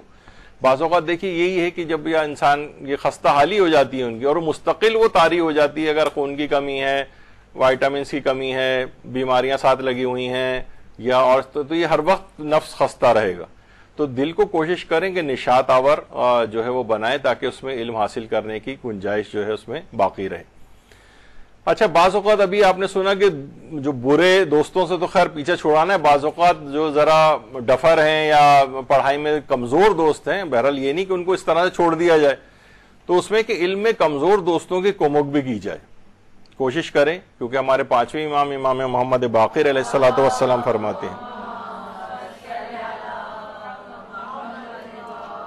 فرماتے ہیں کہ علم کی زکوٰۃ یہ ہے کہ اسے اللہ کے بندوں کو سکھا دیا جائے۔ تو عام طور پر اگر کوئی سینئر طالب علم ہے، وہ اپنے سے جونیئر کو کچھ جو ہے وہ پڑھا دے، اور اس سے کیا ہوتا ہے کہ آپ کا بھی ریوائز ہوتی جاتی ہے چیز، آپ کا ایک دینی فریضہ بھی آپ کا ادا ہو جاتا ہے، اور اس کا بھی ایک جو حق جو کہ بیچارہ کمزور رہ گیا ہے اسے بھی آپ اپنے ساتھ آگے بڑھا سکتے ہیں۔ تو ایسی خواتین آپ کوشش کریں کہ جو آپس میں اس طرح کا گروپ بنائیں اور ایک ہی چیز کو ڈسکس کریں۔ ڈسکس کرنے میں یہ بہت سے چیزیں کلیئر بھی ہوتی ہیں، اور بعض اوقات گروپ ڈسکشن کبھی کبھار ذرا نقصان دہ بھی ہوتے ہیں، اس کی طرف بھی توجہ رکھنی چاہیے۔ بعض اوقات یہ ہوتا ہے کہ کوئی ایسا اس گروپ ڈسکشن میں ایسا فرد ضرور ہونا چاہیے، کیونکہ خواتین بعض اوقات ان کے گروپ ڈسکشن علمی گروپ ڈسکشن ہوتے ہیں جو کسی خاص سمت میں ان کو لے جاتے ہیں، اور نقصان بھی ہو جاتا ہے کہ وہ پتہ چلا سبھی نے مطلب غلط سمجھا ہے۔ تو کوئی ایک ایسی شخصیت اس میں ہونی چاہیے کہ جو کہ اس مطالب کو صحیح سمجھتی ہو۔ تو بہرحال خواتین میں ہے کہ ایک دوسرے کو کم سے کم سکھانے کا طریقہ کار رکھیں، اور یہ بھی پیغمبر اکرم صلی اللہ علیہ وآلہ وسلم فرماتے ہیں کہ جو شخص علم کا ایک باب سیکھے، ایک چیپٹر، تاکہ رضائے الہی کی خاطر اسے دوسرے لوگوں کو سکھائے، تو خدا اسے 70 انبیاء کا اجر عنایت فرماتا ہے. سوچیں 70 انبیاء کا اجر. تو آپ جو چیز سیکھتی جا رہی ہیں کوشش کریں کہ دوسروں کو بھی، اپنے سے کمزور طالب علموں کو اپنے ساتھ لے کے چلیں، آپ کا بھی ریویژن ہوگا اور وہ بھی آگے بڑھ سکے گا.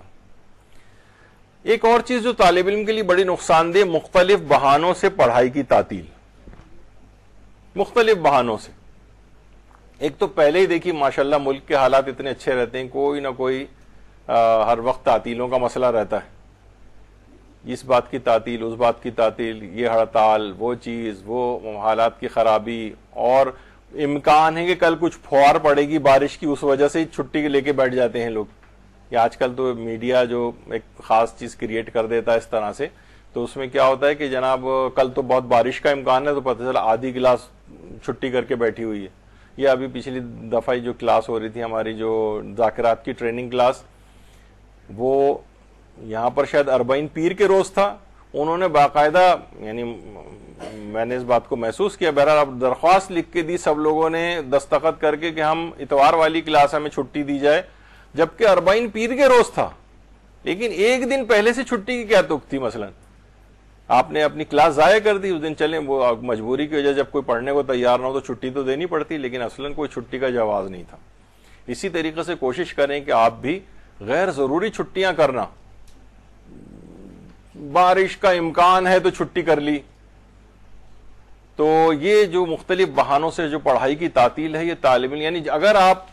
خوشی محسوس کر رہے ہیں، طالب علموں کو آپ دیکھیں، اسکول کے بچوں کو بھی، کہ جناب وہ چھٹی کرنا، یعنی میں واقعتاً بہت سی چیزیں وہ ہیں کہ پہلے تو میں نہیں بیان کرتا تھا، لیکن لوگوں نے کہا آپ بیان کر دیا کریں. ہمارے اسکول کے زمانے میں جب ایسی کوئی 7th 8th کلاس کے اندر تھے، تو پورے سال ایک دن بھی چھٹی نہیں ہوتی تھی اسکول کی. تو وہ بہت سارے بچے تھے جن کی چھٹی نہیں ہوتی تھی. اب وہ کیسے مقابلہ کریں کہ اس سے آگے نکلیں؟ تو بعض اوقات اس زمانے میں، ہمارے زمانے میں جمعے کی چھٹی ہوا کرتی تھی، بعد میں اتوار کی ہو گئی، تو اس دن بھی صبح وہاں جا کر اور دروازے سے آ جاتے تھے کہ میں تو مثلا چھٹی والے دن بھی آ کر گیا ہوں تو میں آپ سے آگے نکل گیا. تو یہ بعض اوقات اس طرح سے بھی ہوتا ہے. تو اب کیا ہے کہ جناب والدین بہت خوش ہو رہے ہوتے ہیں کہ کل اس بچے کی چھٹی ہے، اور ان کی اپنی بھی چھٹی ہو جاتی ہے لانے لے جانے کی، اور بچہ تو بہت ہی خوش ہو رہا ہوتا ہے. تو مختلف بہانوں سے جو پڑھائی کی تعطیل ہے، تو اس کا مطلب یہ ہے کہ آپ وہ طالب علم آگے نہیں بڑھ پائے گا. اسے جس کو چھٹیاں کرنے میں بڑی خوشی محسوس ہوتی ہو، تو اس کا مطلب اس میں اتنی صلاحیت نہیں ہے. آیت اللہ شیخ جواد تبریزی، یعنی فقیہ عالم گزرے، انتقال ہو گیا اب تو، کہتے تھے کہ 50 سال ہو گئے ہیں اور میں چھٹی کے مفہوم سے ہی ناشنا ہوں کہ چھٹی ہوتی کیا ہے. یعنی 50 سال ایک دن کے ناغے کے بغیر ان کا درس ہوتا تھا، اور درس و تدریس، حتیٰ کہ اپنا مطالعہ کرنا آیت اللہ شیخ جواد تبریزی کا. وہ کہتے تھے مجھے پتا ہی نہیں ہے کہ یہ تعطیل اور چھٹی ہوتی کیا ہے. تو یہاں پر اگر اس طرح کی کوئی چیز ہے تو سمجھ جائیں کہ یہ کوئی زہر قاتل ہمارے اندر آ گیا ہے. اگر چھٹی سے ہمیں خوشی ہو رہی ہے، ارے کل چھٹی ہے بڑا مزہ آئے گا، جیسے بھی آپ نے سنا کہ استاد جی جو ہیں وہ ڈوبنے والے ہیں، انشاءاللہ کل تو چھٹی ہو ہی جائے گی مدرسے کی. تو بہرحال یہ اس طرح سے. اس کے بعد ایک اگلی چیز ہے جو کہ بہت اثر انداز ہوتی ہے، وہ ہے نمازوں کو تاخیر سے ادا کرنا. جو بھی طالب علم نماز کو تاخیر سے ادا کرنے کا عادی بنے گا، وہ کبھی بھی اپنی پڑھائی میں اول طرف نہیں جائے گا. آپ نے تو خود نمازوں کو تاخیر کے اندر ڈالا ہوا ہے، تو اول اس میں آپ اول کیسے ہو جائیں گے؟ جب بھی آیت اللہ بہجت فرماتے تھے کہ زندگی کے جتنے بھی امور ہیں ہمارے، سب نماز کے تابع. نماز کو اول وقت میں پڑھو گے تو تم بھی اول آؤ گے، نماز کو فوقیت دو گے ہر جگہ تمہیں بھی فوقیت ملے گی. یعنی وہ فرماتے تھے کہ ہر چیز انسان کی نماز کے تابع. جس قدر نماز کو اہمیت دے گا، جس قدر اس کے آداب کا خیال کرے گا، جس قدر اس کی حرمت کا خیال کرے گا، اتنا ہی زیادہ وہ دنیا کے اندر بھی ترقی کرے گا.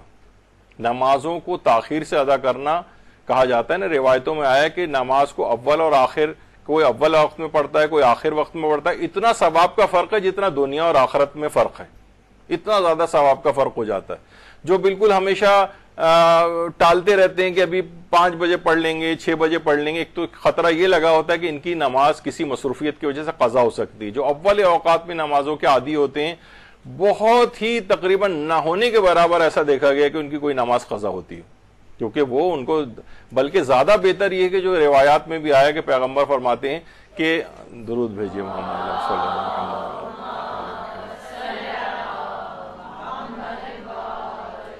جس نے نماز کا وقت آ جانے کے بعد وضو کیا اس نے نماز کی، اس کا مطلب ہے یعنی ان کے مفہوم یہ ہے کہ گویا اس نے نماز کے احترام کا خیال نہیں کیا، یعنی جس نے نماز کا وقت آ جانے کے بعد وضو کیا، پہلے سے وضو کر کے تیاری کر کے بیٹھی کہ مجھے نماز پڑھنی، جیسے کہ ملتا ہے نا ہمیں کہ پیغمبر اکرم صلی اللہ علیہ وآلہ وسلم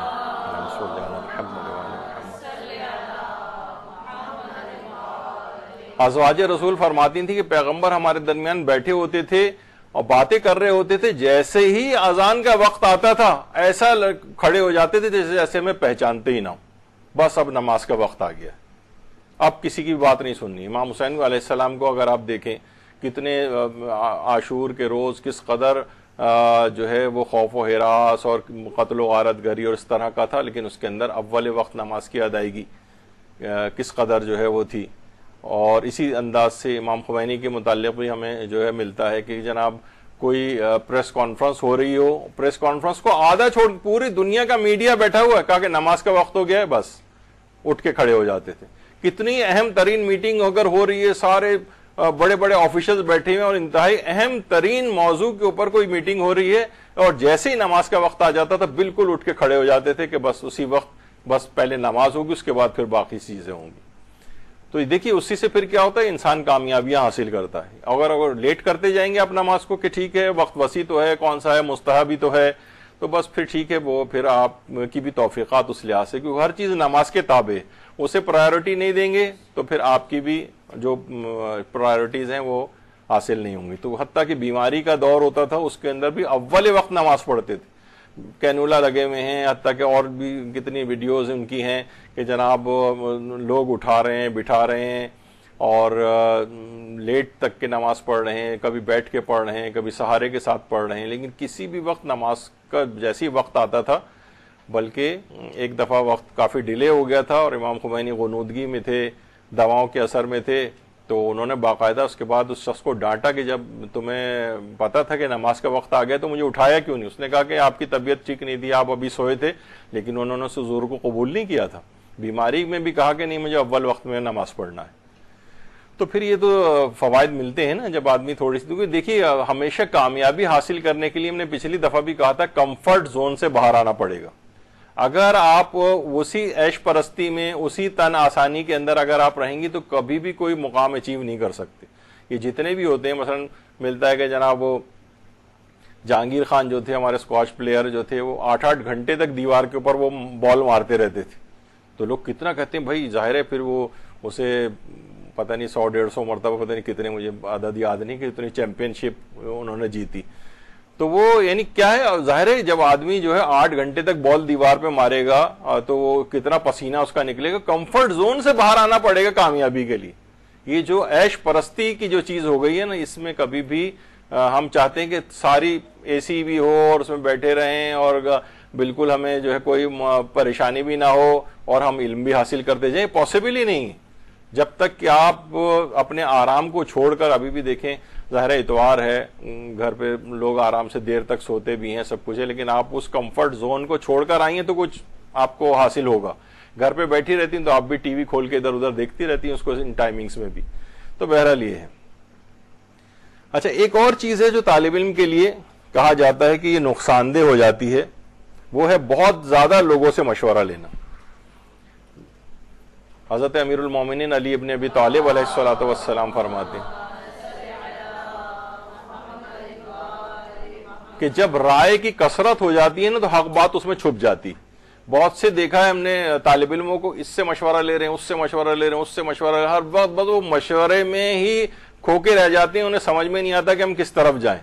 جب ہی ہم نے کہا کہ صرف ایک مینٹور، ایک اچھا سا اپنا کوئی انسان مقرر کر لے خاندان میں، بزرگوں میں، جو آپ کو صحیح طور پر گائیڈ کر دے کہ آپ کو کیسے پڑھنا ہے، کیسے آگے چلنا ہے، کوئی سینئر طالبہ ہو، کوئی ایسا ہو جو آپ کو کہے کہ نہیں یہ مجھے صحیح گائیڈنس پرووائڈ کریں گی۔ بہت زیادہ لوگوں سے اگر آپ مشورہ لیں گے نا تو ہمیشہ آپ نا راہ کو کھو دیں گے۔ جیسے کوئی ہے کہ جناب 10 رستے نکلنے ہوں، 10 روڈ ہوں، آپ سب سے پوچھیں گے کوئی کہا یہاں سے جاؤ، کوئی کہا یہاں سے جاؤ، کوئی یہاں سے جاؤ، تو آپ کو سمجھ میں نہیں آئے گا کہ میری ذمہ داری کیا ہے، مجھے کہاں جانا چاہیے. تو بہت زیادہ لوگوں سے مشورہ نہیں، بس 1 2 3 افراد کوئی ایسا جو آپ کے خیال میں بہت اچھے مشورہ دینے والے ہوں، اور ان سے آپ مشورہ لیں. سوالات نہ پوچھنا، یہ بھی جو ہوتے ہیں نا عام طور پر بیک بینچرز جنہیں کہتے ہیں، پیچھے کی طرف بیٹھتے ہیں، استاد کو وہ نہیں کرتے، چھپ جاتے ہیں پیچھے دوسروں کے، سوالات نہیں پوچھتے، آگے نہیں آتے، تو یہ ہمیشہ یہ لوگ بھی پیچھے رہ جاتے ہیں. علمی دنیا میں طالب علم کی ناکامی کی وجوہات ہے سوال نہ پوچھنا. بلکہ ہمارے مولانا محترم غلام علی وزیری صاحب قبلہ وہ کہتے تھے، یہاں پر کبھی آتے تھے یا ہم ان کے درس میں جاتے تھے کہ یعنی اس قدر پوچھو، استاد کو اس قدر تنگ کرو کہ وہ تم سے پریشان ہو جائے. بلکہ وہ کوئی حدیث سناتے تھے، وہ میں نے کسی کتاب میں تو نہیں دیکھی لیکن مولانا کے علم میں ہوگی یقیناً، کہ اس قدر کہ اپنے گھٹنے جو ہے وہ استاد کے اس میں گھسا دو، یعنی اتنا قریب ہو کے اس سے خوب اتنا سوال جواب کرو کہ وہ یعنی چاہے وہ پریشانی کیوں نہ ہو جائے. اچھا، سوالات پوچھنا بعض اوقات دیکھیے اس سے بہت فوائد ہوتے ہیں. مجھے اچھی طرح یاد ہے انٹر کے بعد یا اس کے بعد جب ہم اپنے استاد مولانا صادق حسن صاحب قبلہ کے اس میں جاتے تھے درسوں میں، تو جب وہ مولانا آتے تھے تو میں چھوٹے چھوٹے لکھ کے اسٹیپل کر کے انہیں 25 30 40 سوالات لکھ کے دے دیتا تھا. تو کبھی کبھار وہ پھر وہاں سے مجھے وہ ساتھ لے جاتے تھے پرچہ، اور اس کے بعد پھر انہی کے نیچے جو جواب لکھنے کی جگہ ہوتی تھی وہاں پہ جواب لکھ کے اگلے درس جب ہوتا تھا تو وہ لے آتے تھے. اچھا، اسی طریقے سے بہت سے فرضی سوالات بھی بناتے تھے. ایک دفعہ شاید میں نے آپ کو کسی دفعہ بتایا بھی تھا یہاں پرانی کسی طالبات کے گروپ کو، کہ اجتہاد و تقلید سے متعلق ہی تقریباً 1000 سوالوں کے جوابات جو ہے سوال و جواب میں نے خود بنائے تھے، سوچ کے، پھر مولانا سے پوچھ کے، پھر ان کا جواب یہ، اس کا جواب یہ، اس کا جواب یہ. اس سے کیا ہوتا ہے، سوالات کرنے سے آپ کو نا پوری چیز کھلتی چلی جاتی، یعنی آپ کے دماغ. اچھا، یہ والا چیز ایک اور آپ کر سکتے ہیں. میں بہت سے طالب علموں کو بھی یہ بات بتائی کہ مثلا جو آپ اپنے چاہے وہ عام دینی پڑھائی نہ بھی ہو، دنیاوی بھی کیوں نہ ہو، جو کتاب آپ پڑھ رہے ہیں اس میں جو صفحہ آپ پڑھیں اس کے سوال و جواب بنا لیں آپ. حتیٰ کہ جو توضیح مسائل اگر آپ پڑھیں اور آپ نے وہ پیج پڑھا، ایک ایک مسئلے میں سوال و جواب بنا لیں، اس کے خود سے اس کا سوال بنائیں، پھر اس کا جواب نیچے لکھیں. یقین کیجئے کہ آپ کو اتنے ہمیشہ کے لیے وہ چیز یاد ہو جائے گی، کیونکہ آپ نے خود سوال بنایا ہے، سوال کا جواب بھی خود آپ نے اس میں سے تلاش کر کے نیچے لکھا ہے. بہترین آپ کا جو ہے ہو جائے گا، بجائے اس کے کہ آپ صرف توضیح مسائل پڑھتے چلے جائیں تو بعض اوقات سمجھ میں نہیں آتا، ذرا مشکل لینگویج لگتی ہو، جہاں نہیں سمجھ میں آئے آپ لکھ کے پوچھ لیں. اب تو کتنے علماء کے واٹس ایپ ہیں، چیزیں ہیں، وہاں سے ان کے وائس نوٹ بھی آ جاتے ہیں، سب کچھ ہو جاتا ہے. کوئی حاصل کرنا چاہے تو کوئی پرابلم نہیں. تو سوالات نہ پوچھنا، لیکن اس کی دلیل ہے کہ یہ کہا جاتا ہے نا کہ یا تو 2 ہی چیزیں ممکن ہیں، اگر سوالات لوگوں کے دماغ میں نہیں ہے، یا تو سب بات پوری سمجھ گئے 100%، یا کہ ان کو کچھ سمجھ میں نہیں آیا. یہ 2 چیزیں ہوتی ہیں. تو سوالات پوچھنے سے بہت ساری چیزیں کلیئر ہوتی ہیں. آپ پیجز جو صفحات پڑھتے جائیں کتابوں کے، ان کے سوالات بناتے جائیں، سوال جواب. تھوڑا سا اس وقت ذرا سی محنت لگتی ہے لیکن وہ ہمیشہ کے لیے کام آ جائے گی، اور ایک نوٹس بھی آپ کے پاس تیار ہو جائیں گے. یہ ایک اہم چیز ہے. اور فائدہ پیغمبر اکرم صلی اللہ علیہ وآلہ وسلم فرماتے ہیں کہ علم کے خزانے ہیں اور ان کی کنجی جو ہے پوچھنا ہے، یعنی سوال کرنا ہے. پس تم پوچھو، خدا تم پر رحمت کرے گا، کیونکہ اس سے 4 آدمیوں کا اجر ملتا ہے، پوچھنے والے کو بھی ملتا ہے، عالم کو بھی ملتا ہے، سننے والے کو بھی ملتا ہے، جو ان کو دوست رکھتا ہے اسے بھی ملتا ہے. تو بہرحال یہ سب کیا ہے کہ علم کا حاصل کرنا. اچھا، اب آپ کہیں گے اچھا ٹھیک ہے، اس کا مطلب پھر یہاں آپ فوری طور پر یہاں بیٹھ جائیں اور سوالوں کے جواب، وہ تو کیونکہ یہاں پر اتنا وقت نہیں ہوتا، فوراً بعد دوسرا لیکچر ہوتا ہے. لیکن ہمارا فیس بک کا جو پیج ہے یا اور جو اس کے ان باکسز ہیں وہ ہر وقت، یعنی میرا خیال ہے سب سے زیادہ سوالات کے جوابات مدرسے کی طرف سے لوگوں کو جو ہے وہ جا رہے ہوتے ہیں. تو اگر کسی کو کوئی پرابلم ہو تو اس کے اوپر جا کر آرام سے وہ ان باکس میں آ کر پوچھ سکتا ہے. اچھا، ایک چیز بس اس میں اور آخری آج کی حد تک، اب اگرچہ پھر بھی کچھ باقی رہ گیا، دیکھوں گا اگر اس میں ایک تیسرا درس بھی اگر ہو سکے تو. بہرحال اس میں ایک چیز اور بھی ہے طالب علموں کے لیے بہت نقصان کا باعث ہے، وہ ہے کہ عام زندگی ہو یا سوشل میڈیا ہو، مومنین کے آپس کے اختلافات اور جھگڑے، جو بھی ان جھگڑوں کے اندر پڑے گا نا، حتیٰ کہ لوگ کہتے ہیں، بہت سے ہمارے صاحبان علم بھی ہیں، ان کے اپنے گروپس بنے ہوئے ہیں, وہ کہتے ہیں اس کے اندر جھگڑے ہوتے رہتے ہیں, وہ اس کو غالی کہہ رہا ہے, وہ اس کو مقصر کہہ رہا ہے, وہ اس کو فلاں کا ایجنٹ کہہ رہا ہے, وہ اس کو کہہ رہا ہے, یعنی آپس میں جو جھگڑے ہوں گے نا. اچھا دیکھیے ہر شخص کا تو یہ ہوتا ہے بہرحال کہ کوئی نہ کوئی علماء ہیں ان کی فین فالوئنگ الگ ہے, دوسرے علماء کی فین فالوئنگ الگ ہے. اب ان کے جو چاہنے والے ہیں وہی آپس میں لڑ رہے ہیں اور ایک دوسرے کے خلاف جو ہے باتیں ہو رہی ہیں. تو ان چیزوں میں طالب علم جب پڑ جاتے ہیں نا تو کیا ہوتا ہے کہ آپس کے اختلافات, جھگڑوں میں, برا بھلا کہنوں میں, تو ہمیشہ یہ ہے, روایتوں میں بھی آیا ہے کہ جھگڑوں میں پڑنے سے نور علم بجھ جایا کرتا ہے. ان تمام جھگڑوں سے اپنے آپ کو نکال کے اسے مکمل اپنی جو توجہ ہے وہ پڑھائی کی طرف رکھنی چاہیے, ورنہ پھر کیا ہوگا کہ ان جھگڑوں کے اندر وہ پڑ جائے گا, ایک دوسرے کی توہین بھی طریقے کے یعنی توہین کی طرف بھی انسان نکل جاتا ہے, علماء کی توہین کی طرف بھی چلا جاتا ہے. ان چیزوں سے نکلیں اور مکمل علم کے اوپر توجہ دیں. تو یہ آپس کے بھی جو جھگڑے ہیں, چاہے وہ خاندانی جھگڑے ہوں, رشتہ داروں کے آپس میں جھگڑے ہوں. میں نے ایک دفعہ پہلے شیخ آیت اللہ جواد ملکی تبریزی جو امام خمینی کے بھی استاد تھے, وہ کہتے تھے نا کہ میں ایک خاص حد سے زیادہ آگے نکل نہیں پا رہا تھا, اپنے استاد سے مشورہ لیا تو انہوں نے کہا کہ تمہارا کسی طالب علم سے جھگڑا تو نہیں؟ انہوں نے کہا میرا کلاس فیلو ہے, ان سے ہمارا زمینوں کا کوئی جھگڑا چل رہا ہے اور بزرگوں کا جھگڑا ہے, ہماری تو آپس میں اتنا کچھ نہیں ہے. انہوں نے کہا پھر تم ایسا کرو, روزانہ جب بھی درس کے لیے کلاس میں آئے تم اس کی جوتے سیدھے کر کے رکھ دیا کرو. جب انہوں نے دیکھا کہ اس طالب علم نے دیکھا کہ ارے یہ جواد ملکی تبریزی میرے جوتے سیدھے کر کے رکھ رہے ہیں, وہ آیا, گلے لگا, ان کے آپس کے وہ سارے گلے شکوے دور ہو گئے اور کہہ رہے ہیں پھر ایک دم سے جو علمی سفر میں نے اس کا آغاز کیا اس میں اتنی توفیقات اور برکت رہی کہ پھر میں آگے سے آگے بڑھتا چلا گیا. تو عام طور پر یہی ہوتا ہے کہ چاہے ہمارے آپس کے جھگڑے ہوں, چاہے اور اس طرح سے جھگڑے ہوں قومی, ملی اور فلاں, یہ آپس میں ان چیزوں سے طالب علم کو نکل جانا چاہیے. پھر وہ دیکھے گا پرواز اس کی آگے جائے گی, ورنہ وہ ایک ہی جگہ پر اٹکا رہ جائے گا. تو یہاں پر بس کیونکہ اگلی کلاس بھی ہے اور ٹائم پورا ہو گیا ہے, انشاءاللہ دیکھوں گا میں کہ اگلی بار کسی نئے موضوع کا انتخاب کیا جائے یا اسی کا نمبر 3 جو ہے درس جو ہے وہ ہونا چاہیے. کیونکہ میرے اعتبار سے کوئی شاید بہت سی خواتین سوچیں گے فضول آپ کا وقت شاید ضائع ہو رہا ہے, جبکہ یہ چیزیں ایسی ہیں کہ ناکامی کی وجوہات آپ کو بتا کے اس سے آپ کو نکلنے کا طریقہ بتا رہے ہیں ہم, تاکہ یہ غلطیاں نہ دہرائیں اور علم کا سفر آگے سے آگے تیز رفتاری کے ساتھ بڑھتا چلے جائے. وصلی اللہ علی محمد وآلہ الطیبین الطاہرین.